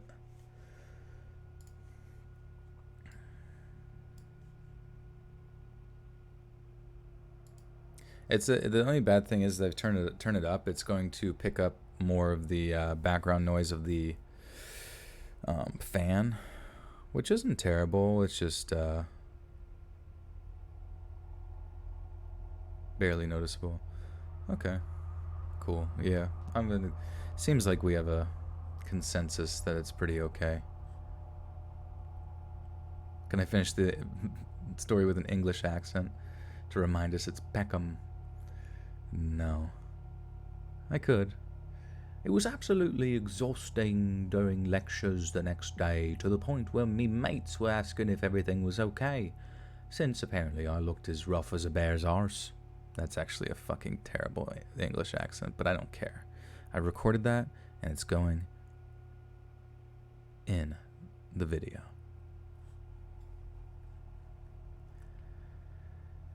I was absolutely exhausted during lectures the next day, to the point where my mates were asking me if everything was okay, since apparently I looked as rough as a bear. I told them I was fine, but that something was seriously weird about the bloke who lived upstairs. A few of them consoled me with tales of their own weirdo housemates, and that, as creepy as he seemed to be, at least he wasn't a perv who was constantly trying to get in my pants or whatever. And I suppose that, in a manner of speaking, they were right. But that night I just found myself getting pretty angry that this guy was so bloody inconsiderate, so I put on my big girl pants and marched up to his apartment with every intention of getting him to turn the volume down. So I rock up to his door, knocking on it loudly as I wait for him to answer. A little side note, I've dealt with noisy neighbors before.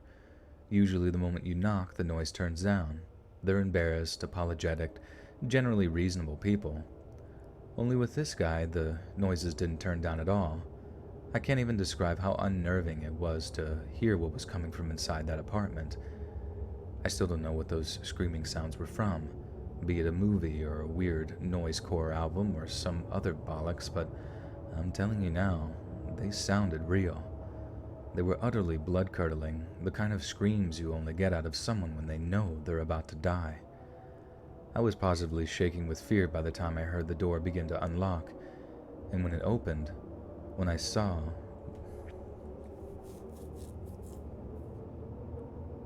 Rough as a bottom bear, that would be really funny. Surely we can get to 1K. I imagine we will by the end. We're only about halfway through.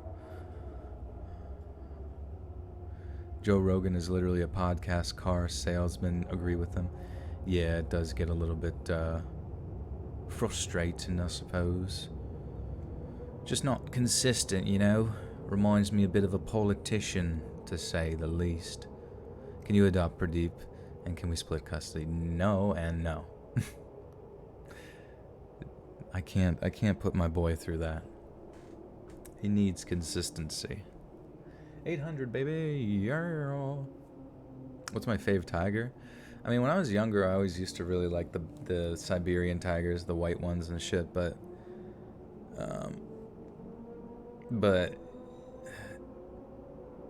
in all honesty, like, I like all tigers equally, you know?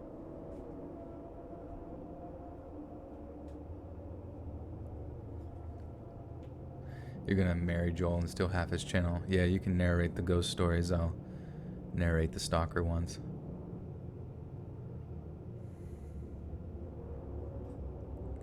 And the music's loud? Man, I can't get any of this bullshit fucking evened out. That's weird, it doesn't seem like... Because then I turn it down, I feel like I can barely hear it. I feel like if I can barely hear it, I'm surprised that you guys can like hear it so much. Because usually I feel like it's like quieter on your end. Johnny Erickson says Rohe. Wait, was there someplace I didn't pronounce Rohe? I don't even remember there being a place in the stream where I even mentioned the location called Rohe. He wants some chest hair to make eyelashes. We could see, I'm sure we could, that's a whole factory of eyelashes for most. If I could be any potato. I ate a sweet potato earlier, it was very good. Johnny Erickson, please say the name right, bothering me. Where the fuck in the story did like, the one we read about the cannibals, and the place we read about the dude's barbecue in Missouri, And in this one, there's literally been no reference to the place Roe. What are you talking about? There's literally only been Peckham. Peckham.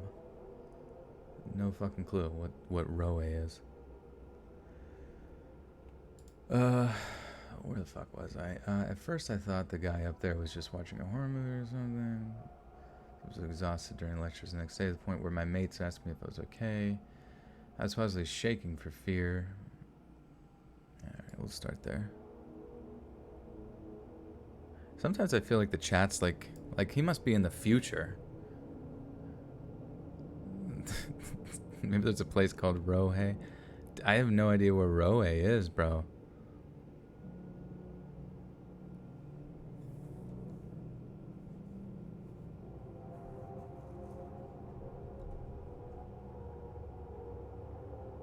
Oh. Oh, in Portuguese, Roe. Oh, okay. Oh, I see what you mean. For Jorge. Well, here in the United States, at least more specifically, it seems more consistent with like Mexican descent. It's Jorge and not the Roe. Though I'm not going back to the last fucking story to pronounce his name Roe, my dude. You must be like way back like 30 minutes late ago on the stream or some shit.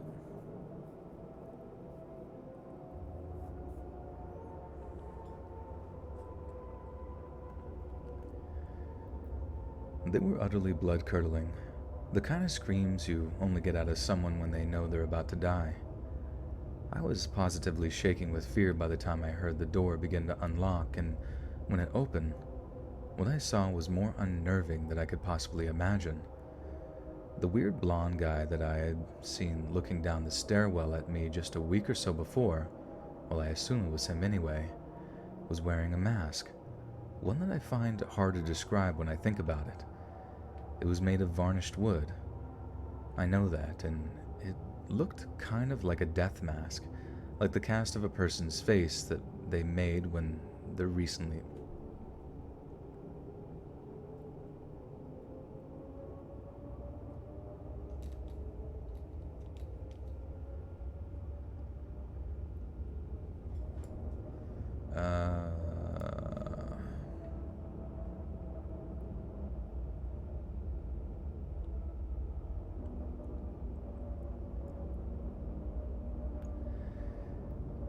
It was made by Sorry.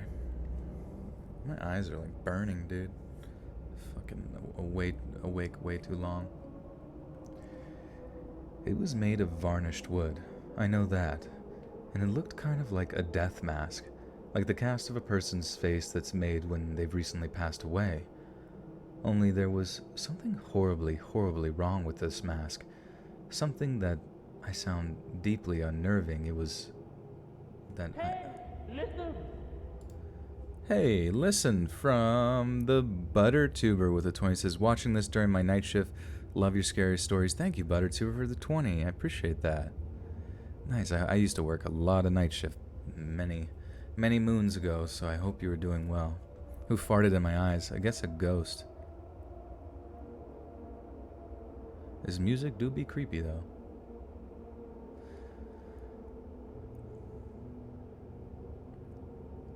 Peckham. Yeah, Peckham from Brazil.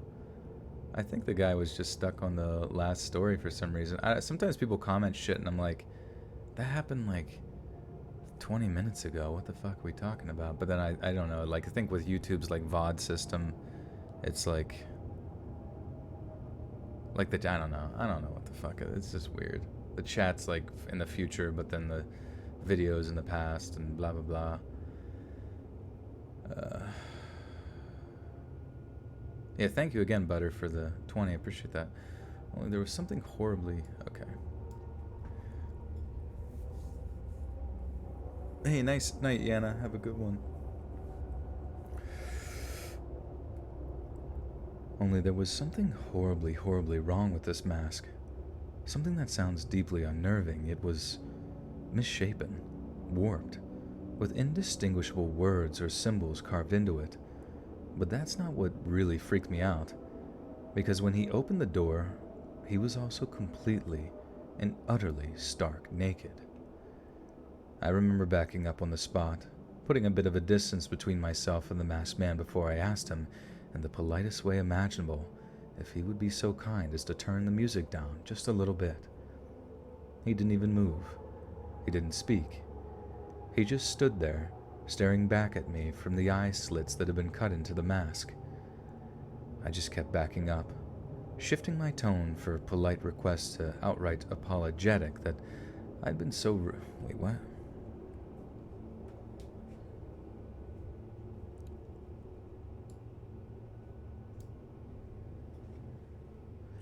I just kept backing up, shifting my tone for polite requests to... I just kept backing up, shifting my tone from polite request to outright apologetic that I'd been so rude as to disturb him. But still, he didn't move. He didn't make a sound, he just carried on, staring at me. By the time I saw the scars that ran up and down his chest, I just ran back downstairs into my apartment and locked the door behind me, almost hyperventilating with fright as I called a friend who lived nearby and asked if I could stay at their place for a while.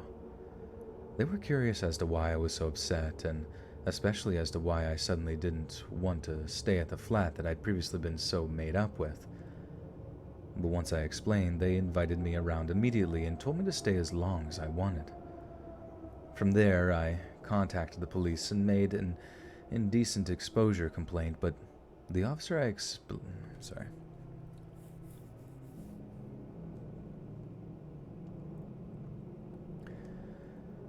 From there, I contacted the police and made an indecent exposure complaint, but the officer I spoke to said that without any witnesses, it would be essentially my word against theirs, and it was nothing to build a case on. They recommended that, as inconvenient and disappointing as it was, that it was best that I just stay away from this disturbed, masked neighbor person as much as possible. I ended up moving out of that flat as quickly as I could, going back with a few friends during the daytime to collect my things, and once again, the guy upstairs watching from up the stairwell, just staring again, completely emotionless. After that, I started to realize why the rest of the flats remained empty. I ended up graduating with a first in my law degree.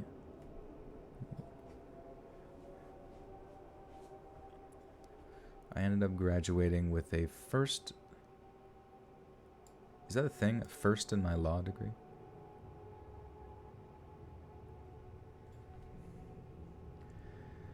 I ended up graduating with a first in my law degree, and now I help run a law firm in the city of Birmingham. I remember my time in London well, but I try not to...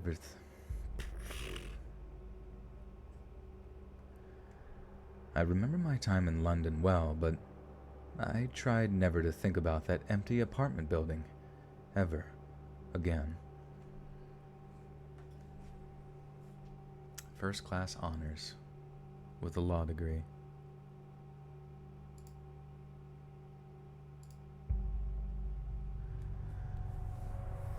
Oh, fuck, man.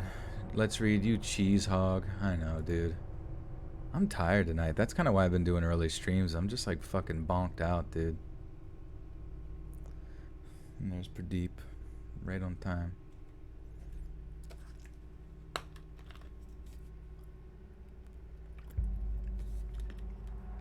Jackson, so that person... I'm telling stories, so that's what my channel's about, but that person in the last story moved into a new place where, you know, they kept hearing weird fucking noises from the upstairs apartment or flat, and hearing like screams and shit like they were watching like snuff films. And then they went up there to tell them to be quiet, and then when they opened the door, they were wearing like a fucked up mask and were completely naked. And yeah, that's pretty much it.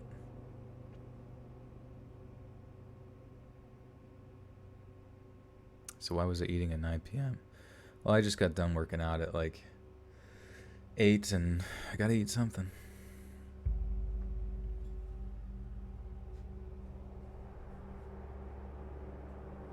Must protect mama.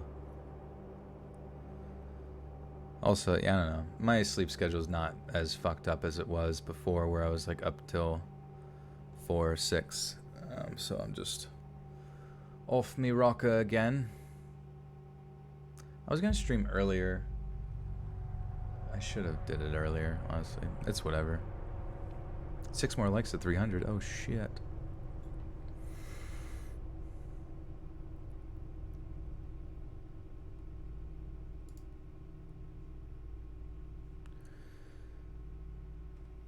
Alright, so that was story. Wait. That was story 3. Okay, so this is story 4. Foe.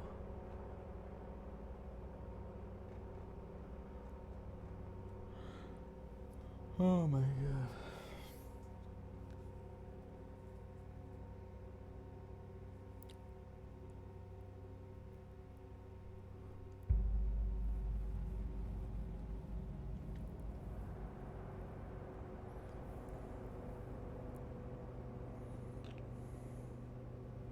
You're up till 5 a.m. listening to a strange man read gruesome bedtime stories. This is insomnia at the worst. That's okay. That's heaven for some.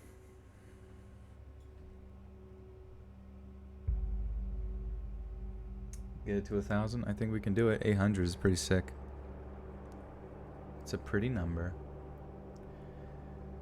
A few years ago, I came home from work to find my girlfriend sitting on the couch with a glum look on her face. When I asked her what the matter was, she gave me that fateful line, "We need to talk." She told me she wasn't happy in our relationship anymore and that she thought that we should take a break to see other people, essentially so we could decide if we really were supposed to be together. I really didn't want to, but I loved her enough to respect her decision and I agreed. I thought if I at least gave her an idea...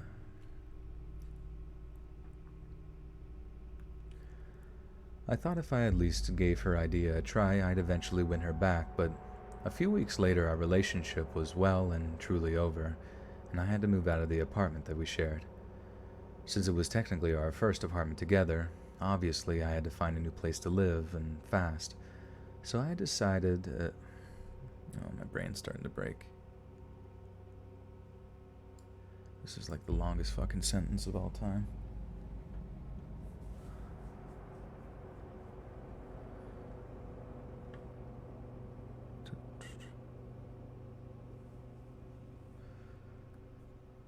Since it was technically her first apartment...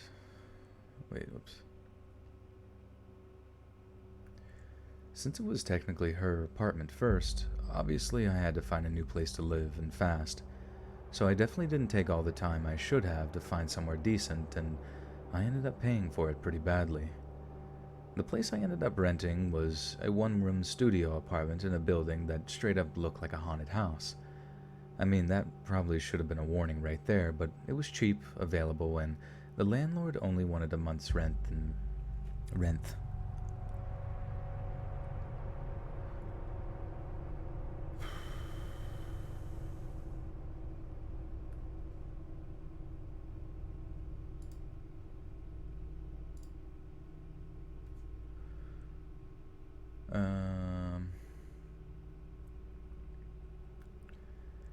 I mean, that should probably... Dude, I'm actually... Hey, see you, Mr. Peanut Butter.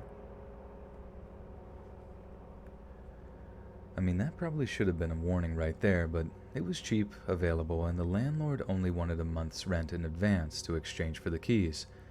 Plus, there was absolutely no way I was about to move back in with my mom and dad. Like, they'd be nice enough to offer, but it would have felt like way too much like a step back, and so I opted for the studio. Moving in was easy enough. I didn't have all that much in the way of possessions to take with me, and honestly, I just couldn't be arsed arguing with my ex-girlfriend about who was entitled to what. The whole thing had been pretty unpleasant enough without soaring the broken relationship.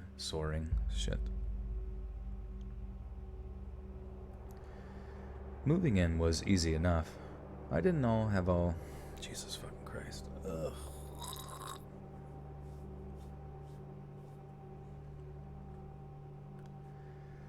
Moving in was easy enough.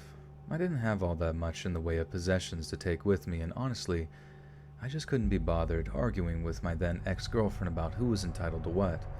The whole thing had been unpleasant enough without souring the broken relationship even further with petty arguments over furniture.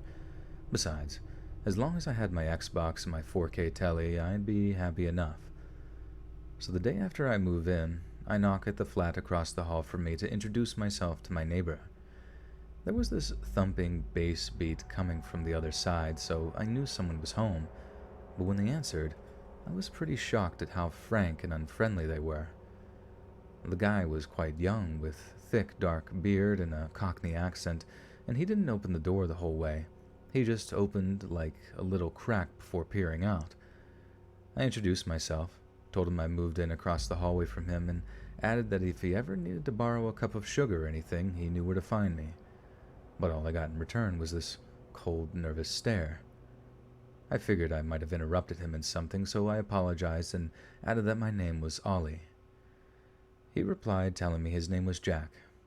I know this sounds mad, but I got the distinct impression it was a name that he'd just plucked out of the air. Just something in my gut told me that, as weird as this sounds, and that he just made it up on the spot. But I'm not really the paranoid type, so I just put it down to him being a generally awkward person or whatever before I disappeared back into my flat. A few weeks later, I was just leaving my flat to head off to work when I saw a guy leaving Jack's flat. I wished him a good morning, and he wished me the same, and I followed up by asking him if he was one of Jack's friends or his flatmate or something. "Who?" he replies. It was then that I smelled the alcohol in his breath. I repeated the question, pointing towards the door of the flat and reiterating that it was Jack's flat.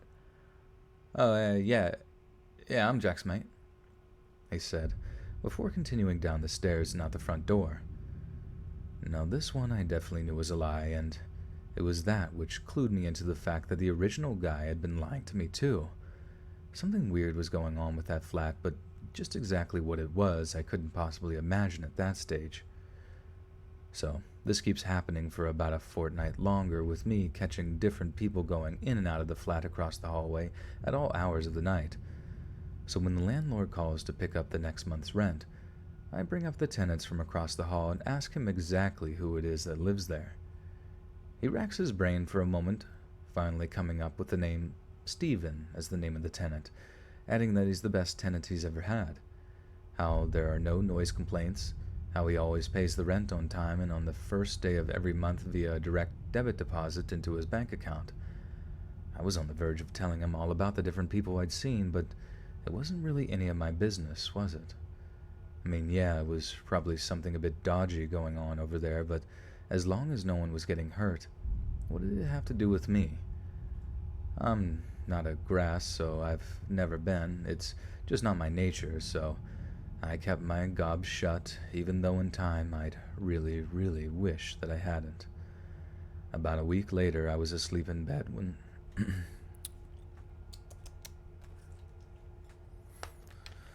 4 floors, that is where I say horribly mangled figure. Turns out this was a quick elevator for employees to use and was also the most dangerous part of the shop. It was used for people both and...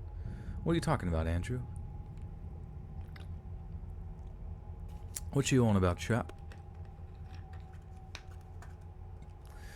I used to have vivid nightmares, yikes. Yeah, nightmares are fucking scary. Isn't it funny that it's always the nightmares that are so vivid? I have a mouthful of gal. Hey, Jose, good night, my friend.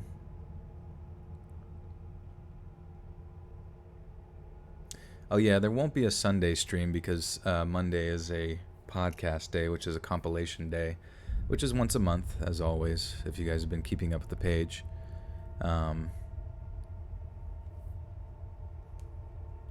But definitely will be returning Tuesday for streams, but Monday, Wednesday, Friday videos as usual.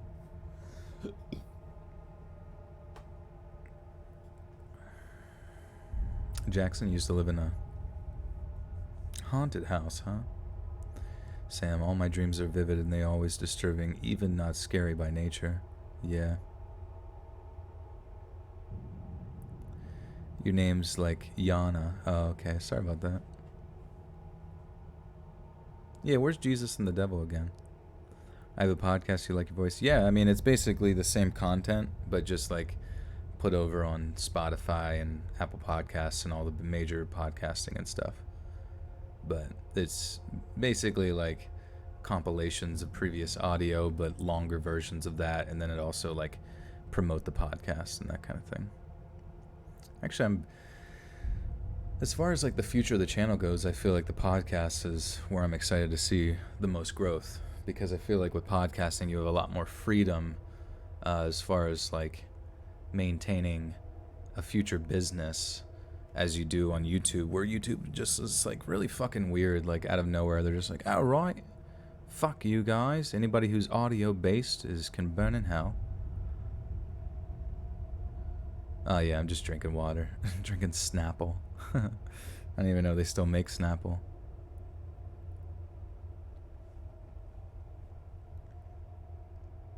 Pradeep looks like a rat. What the hell? That's funny.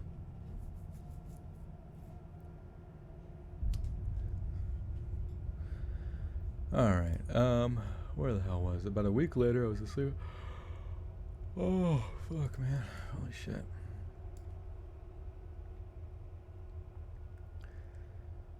About a week later, I was asleep in bed when something woke me up. A sound coming from outside my flat. It was of heavy footfalls on the stairs, and somehow I knew it was something to do with the flat across the hall.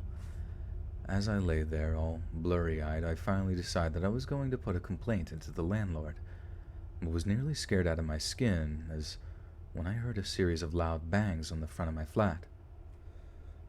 What is this? Merseyside. Is that how you say it? Merseyside? Click print. I'm getting sloppy. Merseyside. Merseyside. Merseyside. Mersey? What the fuck? S pronounced with a Z? Are you crazy? Man shocks with very heavy Merseyside accent. Places to live in the UK. More 9 minutes. Merseyside Derby. Come on, dudes. Give me something.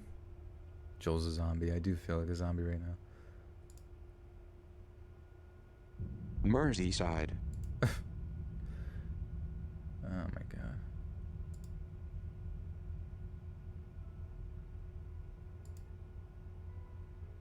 Merseyside. Merseyside. Wait, actually, that was actually pronounced decent. Merseyside. Merseyside. Mersey. Murder side. Police. As I lay there all blurry-eyed, I finally decided that I was going to put a complaint into the landlord, but was nearly scared out of my skin when I heard a series of loud bangs on the front of my flat. Merseyside Police! Open the door, or we smash it in! My heart began to race, so hard that I could actually hear it pumping in my ears. I was frozen to the spot for a moment, and it took another few bangs and another shock before I could even get my head together. I ran to the threshold, pulling back the mortise lock before opening up the door. The next thing I know, there's a torch in my face, completely blinding me as a pair of armed, tactically dressed policemen storm into my flat and throw me on the ground. Hands on your back! Move and get... fucking... God damn it, I can't do fucking... I cannot do fucking accents, and I cannot do dialogue like on the go sometimes.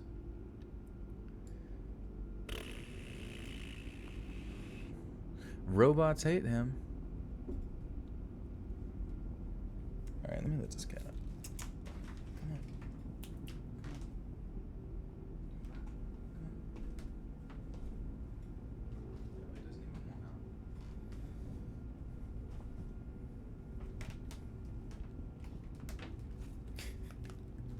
He's just like so unpredictable. Merseyside would sound like the Beatles. Merseyside. Oh, Merseyside Police here. Same stories before. We're in the Merseyside Police story. Jesus, Chris, that's crazy. Look up Scouse accent. Alright. It's like I just can't do accents, man. It's just like, you try it, and you're never gonna make people happy. Like, Scouse. Hello and welcome to another episode in our Accent Discovery series. Accent Discovery This series is all about discovering regional I British don't fucking care, lady. Just get to the point. police. Look out, it's the busies. Look out, it's the Alright, whatever. I don't give a shit. Like, at all. It's the busies. That's what I hear. Look out. Oi. It's Hufflepuff coming at you. Look out, it's Snape and the gang. British. Oys and boys. Merseyside police, get your fucking hands on your back before I smash 'em in. Charlie's just good, yeah. Charlie's really good. Oh, fuck. Yeah. Oh, that's, yeah. I guess that maybe was the energy, perhaps I require. I just need a little bit of a twerk action here. Brittany, thank you for the 30. The people have requested I make you twerk, hun. Also, you're great, Joe. Thank you. Yeah, no, I apologize for being so tired. I just should have streamed at fucking, like 2 p.m. like I said I was going to do, but I just, like, couldn't get my ass in gear to, like, get it going. And then by the time it's like, oh, the gym, my day kind of orients around, like, getting shit prepared for the stream and then, like, the gym. And then I'm, like, and then I ate a bunch of food mixed with just generally being, like, this is probably where I've already been in bed by now. So it's past me bedtime. But thank you, Brittany, for the 30. I really appreciate that. Pick it up with the butt cheeks.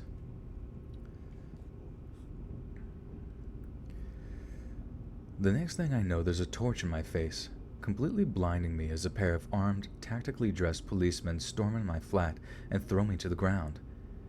Hands behind your back, move and you're getting shot, one screamed, not even waiting for me to obey him as he pulled my hands into the small of my back and placed them in cuffs. Get the bloody light on, Reg, he said to the other policeman, pulling me up onto my knees and telling me to stay put. So I'm up on my knees, facing the door of my flat with the other officer keeping his back against the door, drawing it open. I can see that there is another pair of police officers who've been banging on the door of the flat across the hall, only there's no reply from inside. No one comes to open the door. So up comes this other policeman with one of those door basher things. I don't know the proper name, only that one of the police called it the big key. They smashed their way into the door, screaming as they went. I figured they started dragging out whoever was in there, or at least being as aggressive as they were with me. But bizarrely, it was almost the opposite tone. It was verging on kind and caring, and I listened in confusion as they asked the person, "Are you all right? Do you know where you are? Can you hear me?" It was a minute or so later I watched in absolute horror as one officer walked out of the flat carrying a girl who couldn't have been any older than a teenager. She was barely dressed, covered in bruises, and her hair was a greasy mess that was plastered to her scalp. I looked up at one of the officers, a look of pure shock and revulsion on my face. Let me guess. You didn't know anything about it. Save it for the interview. Oh, I see. Let me guess. You didn't know anything about it. Why don't you just save it for the interview? He says. But I didn't. I swear to God I didn't. And I told the police who questioned me down at the station the exact thing when they asked me all sorts of things about trafficking rings and forced.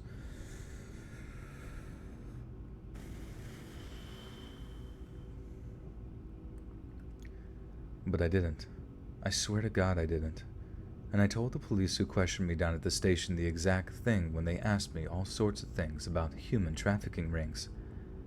I broke down in tears when they tried to get me to admit that I was the ringleader or something, and swore blind that I had no idea what they were talking about, and that I'd never do anything like that, and that I just didn't have it in me.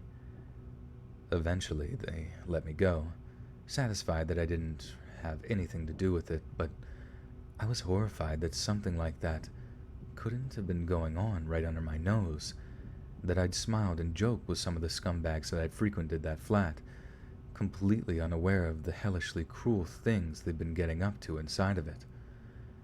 I ended up moving back in with my mom and dad not long after. I just couldn't live in that place anymore, and I couldn't cope with looking for a new place. Not with the intense paranoia of not knowing what was going on behind the closed doors all around me. So please, as much as it might go against all of your F the police mentalities, just call the police if you think something weird is happening like that near you, because it is our business.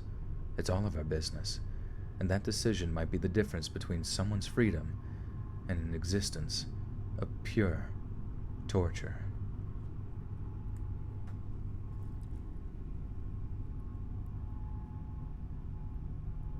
What makes you giggle even after years of listening to these narrations?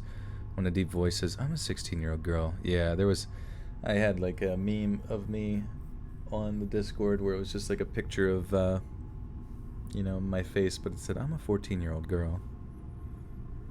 And actually, like, Axeman cartoons for a while, like, this was, even way before that, but back in, like, 2017, I went to hang out with him and his friends and stuff, and on the back of his computer was, like, just some old cowboy man with a mustache that just said, I'm a 14-year-old girl underneath it in, like, meme text.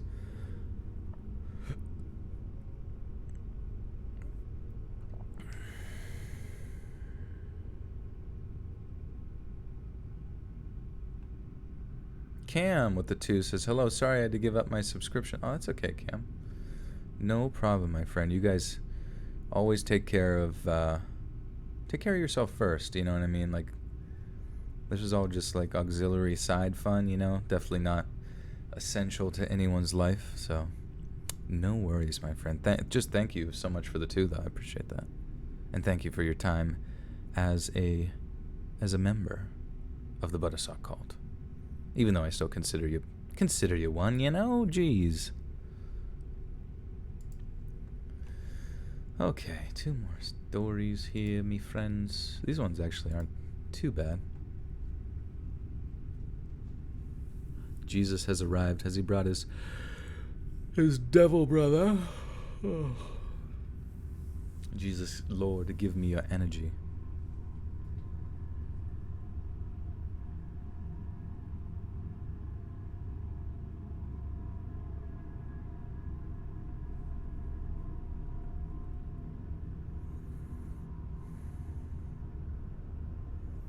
SCP-049. You're gonna do an all-nighter? Nice. What is SCP-049?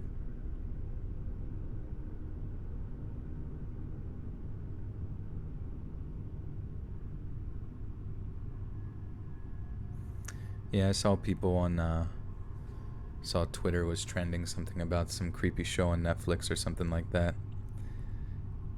I was curious what the hell that's all about, but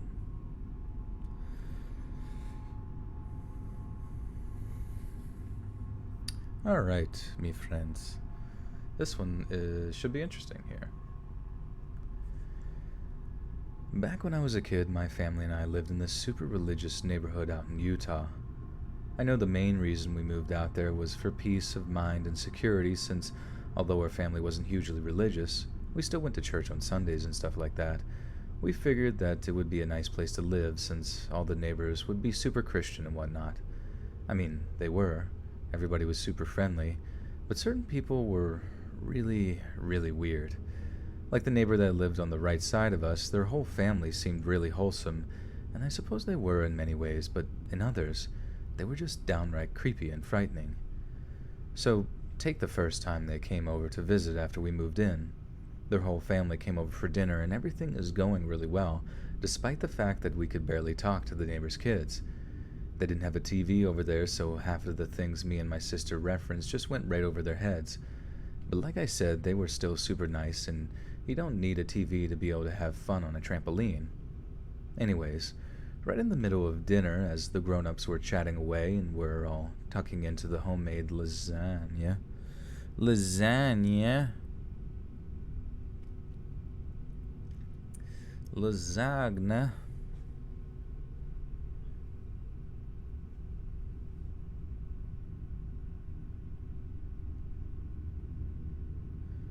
Oh yeah, John, good to see you, man. No worries, no worries. Gummy worms, what the fuck? Tornadoes? What's going on with that bullshit? Fuck that. Dude, tornadoes are like, what a freaking strange manifestation of reality. A fucking swirling tunnel of wind and debris that just... It's like a creature. It's like a fucking Godzilla monster, you know what I mean? Like a Leviathan of the land. It's like a Cthulhu monster. Alright, where the fuck was I? Anyways,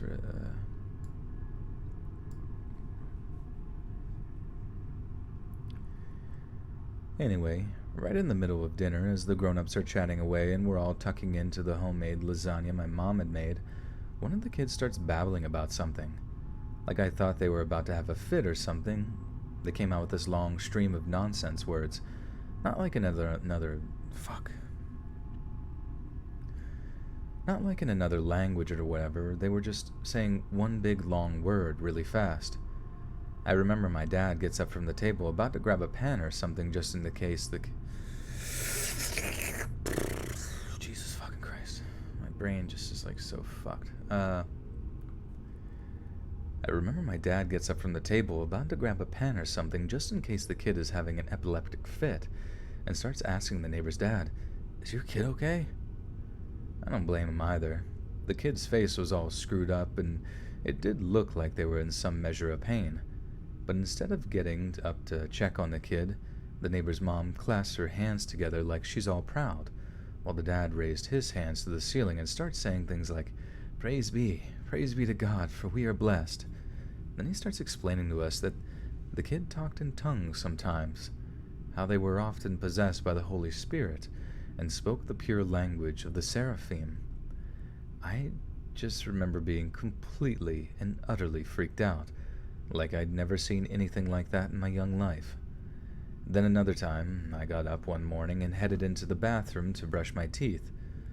So we had frosted glass on the windows, but one was slightly ajar, and through it, I hear this grunting sound coming from the neighbor's backyard.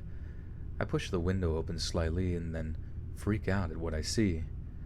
The neighbor dad is standing there in the backyard with what I'm guessing was the Bible in one hand and a kind of whip in the other. He was whipping his own back while reading Bible verses aloud, and he was whipping hard. There were all these little cuts on his back that were just streaming with blood, so I just run to tell my mom and dad about what I'd seen, who actually doubted me for a moment before they, too, got to look at what was going on. My dad called over to politely ask the neighbor guy not to do that in his backyard, and apparently he warmly agreed to not do it in the view of our house anymore. Needless to say, we didn't invite them over for dinner anymore. But what still kind of freaks me out even today is how nice they were. Even with such violent tendencies, and despite how crazy he obviously was, the neighbor dad was one of the warmest, friendliest guys I'd ever met. At least, that's the front he put up. And I wonder if he was the same behind closed doors. I also wonder if the kids really were as well adjusted as they seemed, or if they struggled later in life, having grown up in such a weird environment. Do you remember, what was the movie, Angels and Demons? The Da Vinci Code. And one of the main bad guys in it would like self-flagellate for his sins and his transgressions. And it was weird. It was weird as fuck. I hope there's no like modern church that still does that. I guess it's more of a Catholic thing, I suppose, or at least that's where I've seen it. And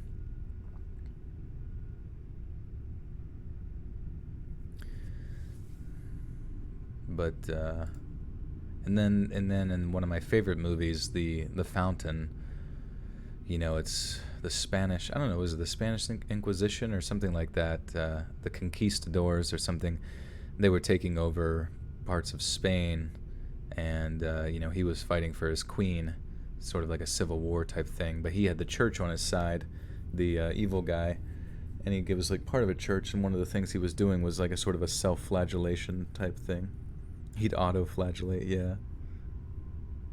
Sassy, this is live, my friend. Very live. Welcome, welcome. Joel needs some crack. Anybody got any crack out there?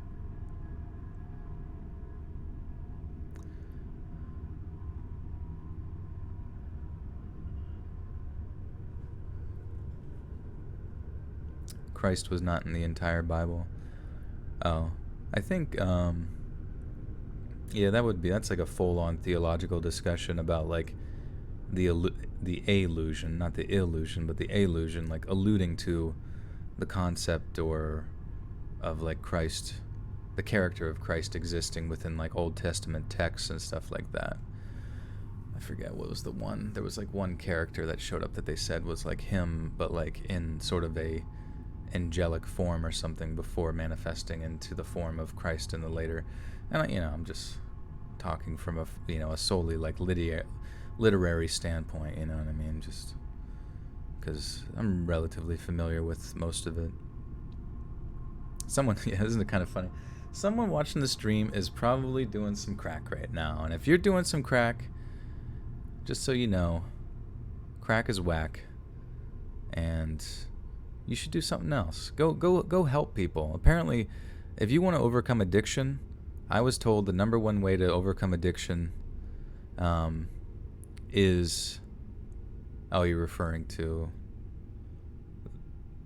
Isaiah and the 300 prophecies or whatever. I'm sure there's other places too. But like I said, it's like you can't convince people in a YouTube chat. It's like a theological discussion that you'd have to like give references to and discuss it like that. Otherwise, it's just going to create argument, just like discussing politics in here. That's why people don't want to talk about religion and politics. It's like, you never come to a conclusion half the time, and that's why people kind of get relegated to their own like personal echo chambers and stuff. I don't know what the fuck I was talking about. Anyways, don't do crack. Crack is bad. Am I religious? I for many, many years, I had gone to church. Christian church. Sort of a Protestant, as they say, non-Catholic, primarily Baptist. Went to a Methodist when I was younger with my mom. I liked the Methodist one because it was only like 45 fucking minutes, and they're like, yeah, we're done, let's go get breakfast. And then Baptist was more of the one I got involved in, like, high school, college, and stuff like that. And it's just tough, you know what I mean? Like, I can say that there's a lot of strange sort of borderline paranormal experiences I've had within the world of religion, of Christianity, and things of that nature. But at the same time, it's also a really fucking hard... It's not as hard as like some religions, you know what I mean? Like, say you live in a society where your religion, like people around your area, like the religion is also like borderline, the political party as well. And then, there's very radical individuals who say they would kill you if you don't believe what they believe, So I'm thankful that we live in an area that doesn't do that at all. And there's a lot of freedom in your ability to choose. But, even in a world where it's like so easily and free to like express yourself and worship whatever God you want, it's still confusing as fuck, you know what I mean? Like, it's still like... You have so many questions, and you feel like sometimes they just don't get answered, and it just feels like cyclical thinking. You know what I mean? Where you're just going in a circle. Everybody's going in a circle, and everybody's got like a nice dandy answer for you that doesn't really answer anything, and it just is very trying, and it's a lot of like personal responsibility upon yourself to like not. At least within Christianity, to like not sin, Don't sin. Don't jerk off. That's like the one fucking thing that pisses me off, like, in Christianity is like so many fucking people in Christianity that I've met, and I know a lot of people want to like just like, hyper generalize everything to like, a bunch of like Catholic priests or some shit like that. But that's not the community that I was a part of. I just want to point that out. But like so many people within Christianity, or in my area, at least, at the very least, and where I've been to, were really, really fucking nice people. And I'm sure you may have had a different experience, but I'm just trying to say. But the one thing that like they would constantly get on, like every Christian all the fucking time, constantly make them feel as if though they're going to hell, is the ones that jerked off. You looked at porn, you jerked off, like, and it's like, it doesn't that sound, it's funny, me saying it probably makes you laugh a little bit, like, waxing your carrot, oh man, I jerked off. I did that thing that a lot of people fucking build up a ton of tension in their body and, like, you know, eventually let go in a dream anyways, or something of that nature, or, you know, I don't know, maybe they do violent actions or something in society because they just, like, gotta get it out. You know, I'm not saying that's what you should do or that's what I would do or anything, but I mean, like, in many ways, I feel like it's kind of healthy, the fact that, like, people have, like, outlets, you know what I mean, to release whatever it is, tension that exists. But that's the devil talking. That's the devil talking there. You're supposed to just sit tight and come in your wife when she eventually shows up. She'll be there, though. I swear to God. You just hold it in, buddy. Cam with a 2 says, let's go to get McDonald's. Yeah, that sounds amazing, Cam. That sounds amazing. Jerk on, jerk off. Jerk on, jerk off. Your mom calls it choking the turkey. That's funny. Yeah, choking the chicken, all that kind of shit. Wasting the seed. Nah, man, that's why you swallow. Yeah, see, I mean, like, it's... Let's talk breakfast. Yeah, IHOP or Denny's. Honestly, IHOP sucks dick, and so does Denny's. I think they both are dog shit. There's way better breakfast places around here. Dude, I used to, for a little while, like, I actually had, like, a bit of a routine before I started doing streams where I would wake up, I'd go to fucking IHOP down the street, lonely, all by my lonesome, sit there and fucking drink coffee and eat my dumbass omelet. And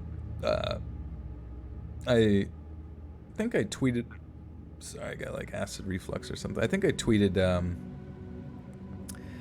out like a tweet or something. I was like, there's nothing more romantic than like having like lipstick residue from the last person who drank from your mug at IHOP. It's like sharing a kiss with a random stranger, you know, like. And I swear to God, that's what happened. I got a fucking mug that still had grandma's fucking lips, like, you know, red number 6 on it. Luscious lips.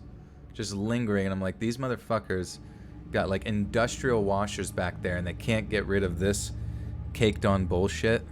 I didn't say that to him. Actually, I think it became, like, one of my new fetishes or some shit where I'm like, oh, yes. Let me make out with my mug.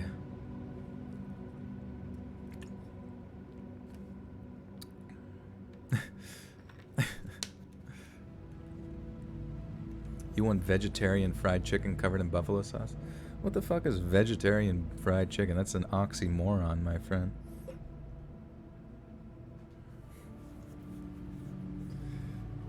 You're just eating fried dirt. Try In-N-Out once and try them. You never go back. Yeah, I don't know. I think we have an In-N-Out like on one of the highways out of here.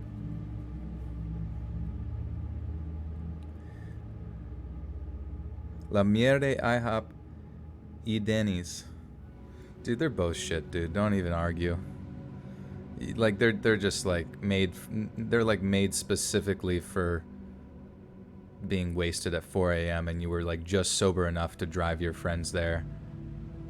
I remember one time going with some friends and we were high, and like I roll in and I was like, 4 stoners, please, or something like that. And my friend was like so embarrassed that I did that. He's like, because he was like pretty high still. And he's like, dude, what are you doing, dude? What are you doing, man? Don't tell him like we smoke pot, dude. And I'm like, are you fucking kidding me? That the bitch that's seating us at her table right now, like, I'm sure she's literally on something way more intense than fucking marijuana as she's working, I'm sure she could give 2 fucks less.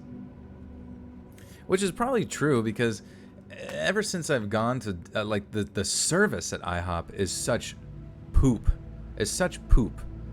At least around here. I'm sure some people have like pristine like 5-star IHOPs, but mine, poop.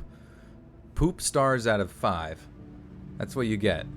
Like, instead of like a star, someone just shits on your piece of paper, or smears their like shit, or uses it as toilet paper on their butthole, because it's like you get seated. I remember one time going in there, I got seated, and we waited for like 35 fucking minutes to get shitty IHOP food.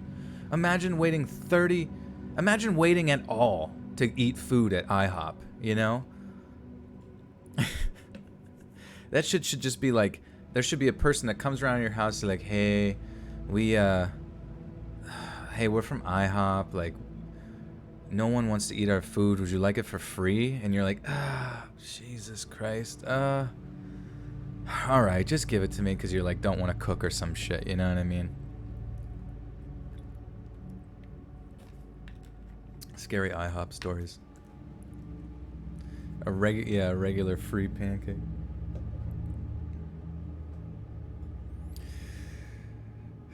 But I guess if I had to decide, Denny's would probably be better. I definitely had a better experience at Denny's overall. When it really comes down to it, and I had to choose between like diarrhea and like, I don't know, like frozen piss,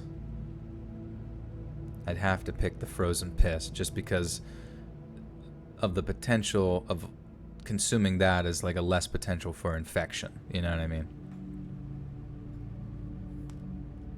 They were admiring my beauty. Yeah, they were just like sitting in the fucking back, looking at security cameras, like zooming in. Look at these beautiful people waiting. We should smoke some crack before we serve them. You love trying new recipes. The International House of Poop.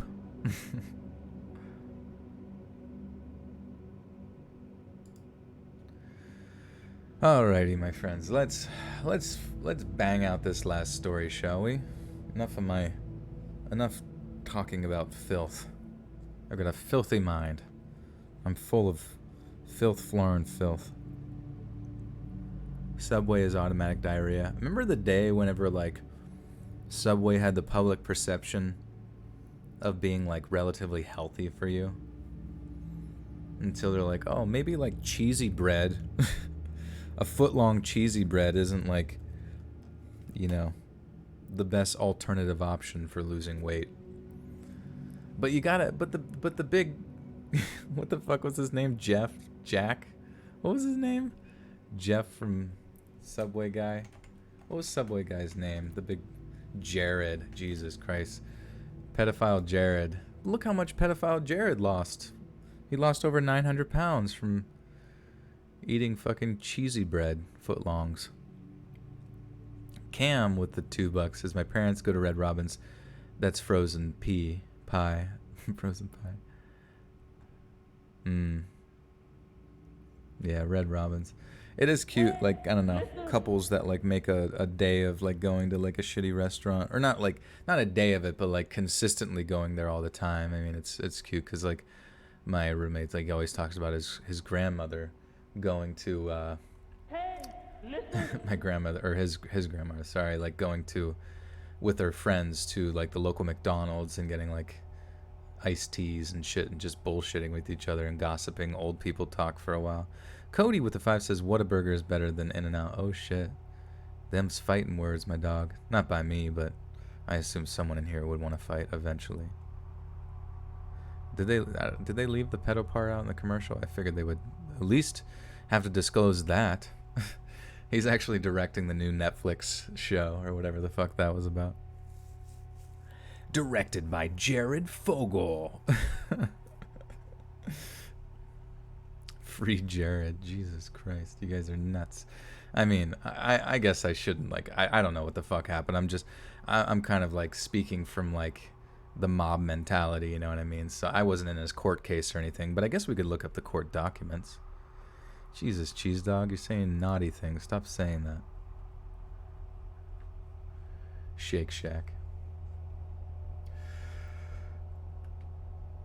I grew up here in Germany and used to live near this older man who lived with his wife and his dog a few doors away in this really big fancy house.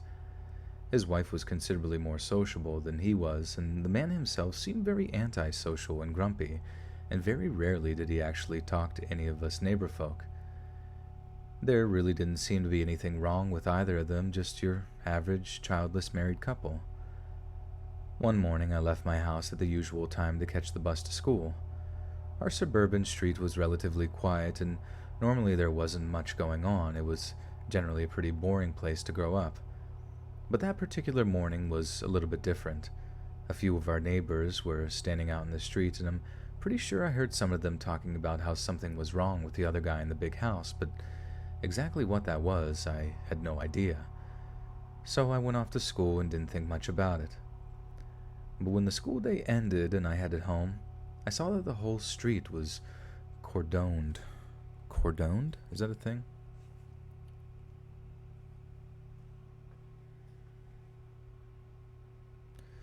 Cordoned. Cordoned, chicken cordon bleu? Let me look this up. I've heard this word before. I've heard this word. Cordon. Cordoned.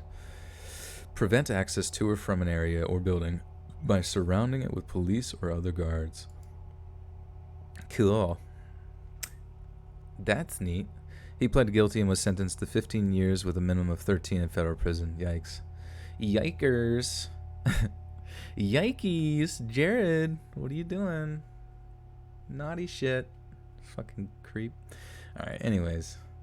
We'll get away from Jared. It's probably not the best thing to talk about in fucking YouTube chat. I'm sorry, guys. But when the school day ended and I headed home... Oh, fuck, how do you say this? I'm an idiot, dude. My brain is broken. Cordon. Cordon. Hello, I'm Cordon. And you are cordoned off. Cordon means they got their chicken hole stuffed. Jesus fucking Christ. Hey, good night, Robin. Peace out. Have a good one. Everybody wants to be cordoned. But when the school day ended and I headed home, I saw that the whole street was cordoned off and evacuated by police. Police cars were everywhere, and there was even this big GS-G9 truck there, which is like German version of SWAT. I had no idea what was going on. I saw my parents near the cordon, and they explained to me that the old guy had tried to end his own life and planned to take the whole street with him. This guy had filled his entire basement with petrol and had an improvised explosive hidden in his garden shed, which was essentially a big pile of propane gas tanks tied together. The whole thing was rigged to explode in the morning, but thankfully something had gone wrong. A smaller version of this explosive was placed in the garbage can of the people who lived right next to this maniac. Before the old man triggered the bomb, he wrecked the entire interior of his house with an axe, and then went to the garage with his poor dog, locked the gate, and turned his car engine on. He locked his poor dog in the boot of the car before sitting himself in the driver's seat, waiting to die. Cam? Oh, Cam, what the fuck? With a big dono here, with a 25 says, all the burger places y'all talking about, you're wrong. Well, that's American for you. Hell yeah. We got options here. Freedom of thought. Freedom of choice comes down to which fucking burger I'm gonna kill myself with today. AKA, through, clogging my arteries, not actually.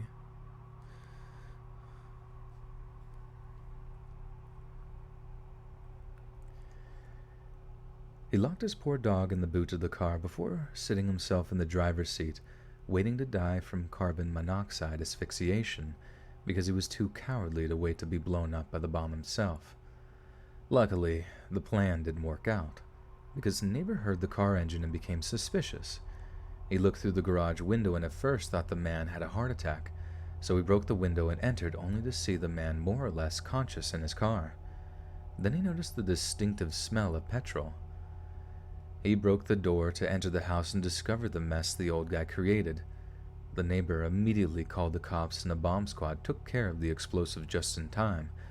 Unfortunately, the dog suffocated in the trunk and was already dead. The authorities arrested that guy and put him into a mental health facility. He will remain there until the end of his life. The estimated blast radius of the bomb would have been enough to destroy several houses and do an incredible amount of damage to the surrounding area. This all happened back in 2010 in the city of Ingolstadt. Fuck, I don't know. I think that's Ingolstadt. Guten Tag, I'm from Ingolstadt. Ich komme from Ingolstadt. Let me see. Pronunciation. I'm going. PronounceNames.com. Oh, shut the fuck up. Just say it. Ingolstadt. Ingolstadt. Sweet. Didn't I sound very German? German. Hey guys, I'm German. I'm from Deutschland. This all happened back in 2010 in the city of Ingolstadt, and the story was all over the German news, so you can look this up for yourself to see that this is not something I simply made up for karma. Lila's eyes are burning. I know. Poor dog. Fuck. Too many pet deaths today, you know what I mean? We gotta set a cap on pet deaths. We'll set it at 2. Cody with the 2 says, then Super Burger or Holy Cow.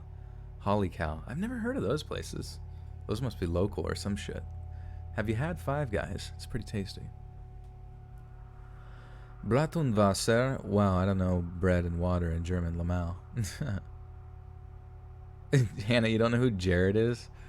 Holy fuck, man. Just imagine, like, growing up with one of the most trusted individuals in the realm of health and fitness, who just so happened to do it through the miraculous process of eating foot-long cheesy bread subs.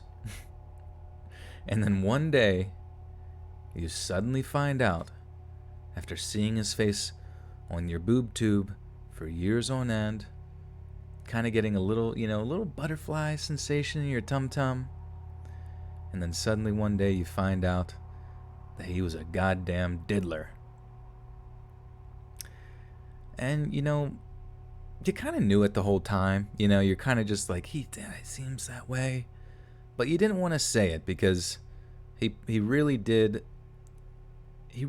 lose a lot of weight, and you were proud of him for it, you know what I mean? But I think at that point, that's when Subway's like, all right, we're going downhill. Where they're like, you don't even see Subway. I mean, I don't really see Subway commercials anymore. I guess I don't really look for commercials as much as I used to. But at this point, if you're eating a Subway sandwich, it's just like, it's either that or like Jersey Mike's, You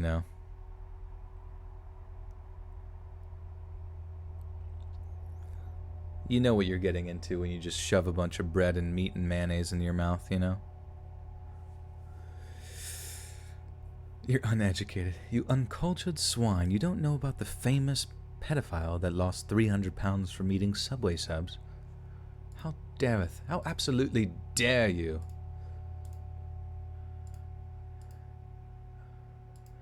Well, my friends, I think I got a little bit more energy there at the end there. I think I'm just going through a bit of a lull in the middle. So thank you guys again for an amazing stream. And you kick butt. Thanks for being here with me late. It's like 1 a.m. here. I don't know where it is. I don't know what time it is where you're at, but for me it's Betty time. Betty bye. But yes, guys, this will be out edited first on Patreon. For only $1 a month, you can get all this beautiful, beautiful audio. Gorgeous. The best audio you've ever heard for $1 a month. And it's sick. It's sick listening to this audio early. You get to be part of that club. A lot of people have book clubs. Other people have Let's Read early access clubs. And you're going to want to be a part of that club. to discuss the stories long before all the plebs on YouTube get to watch it. JK, you guys are all beautiful people. And follow me on Twitter. Follow me on Twitter, baby. Even though it's a godforsaken land of hell, follow me on there because it's just easy for me to like post links and let you know when shit's happening, like streams and stuff like that. At Let's Read Creepy is the Twitter handle. Follow me on Instagram for a little bit more of a prettier experience. It's at letsread.official. And follow my meme page because I will probably be updating that as I lay in my bed tonight, thinking about all of you and how much I want to make you giggle with some silly, silly memes. And that is called @HornyComputer on Instagram. So please go follow that. Thanks for getting the stream up to 800 people. That's fucking sick. Yeah, dab for the stream. Everybody do a quick dab. Dabbed it up. Always dab before bed. And thank you to everyone who donated and you guys just being here and being awesome and super positive community and laughing at my just dumb shit that I say. So I appreciate that. Go join the Discord if you guys want to continue to interact with each other and me in a more little less professional, if it's even possible, basis. Over on Discord, it's a good time. And yes, this will be out tomorrow, or today rather, 7 p.m. Eastern Standard Time. Creepy Neighbor Stories. Love you guys. Peace out.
Fuck, I forgot the outro. My bad. Thank you for reminding me. Gotta read that. So, let me open that document real quick. It's like not opening for some reason. I feel like I should just have it memorized by this fucking point. Why will it not open? Jesus Christ. What the fuck? Is it just like fucked? Open with. Office open. Writer. Oh lordy. Look who's... Wait, that's weird. Actually, it looks like it's a different file than it normally is. Let's see. Does this one open? Is my computer fucked? And remember, crack is whack. Weird, dude. Oh, my vision is like shaky right now. Well, that's a bit strange, I guess. Wait, WordPad. Oh, WordPad works. Let's see, what... Are there any recent documents I can open? Fuck. What the hell? I wonder. I'll have to listen to like a video. It's like, I don't even remember what I say. What the fuck? Why does my document not work? Whatever. I'll fucking figure it out, guys. I'm sorry. And I'll say, crack is whack at the end or some shit. I don't fucking know. That's so stupid. I don't know why it did that. Or why it's doing that. So, anyways. See ya later. Love you guys. Goodbye.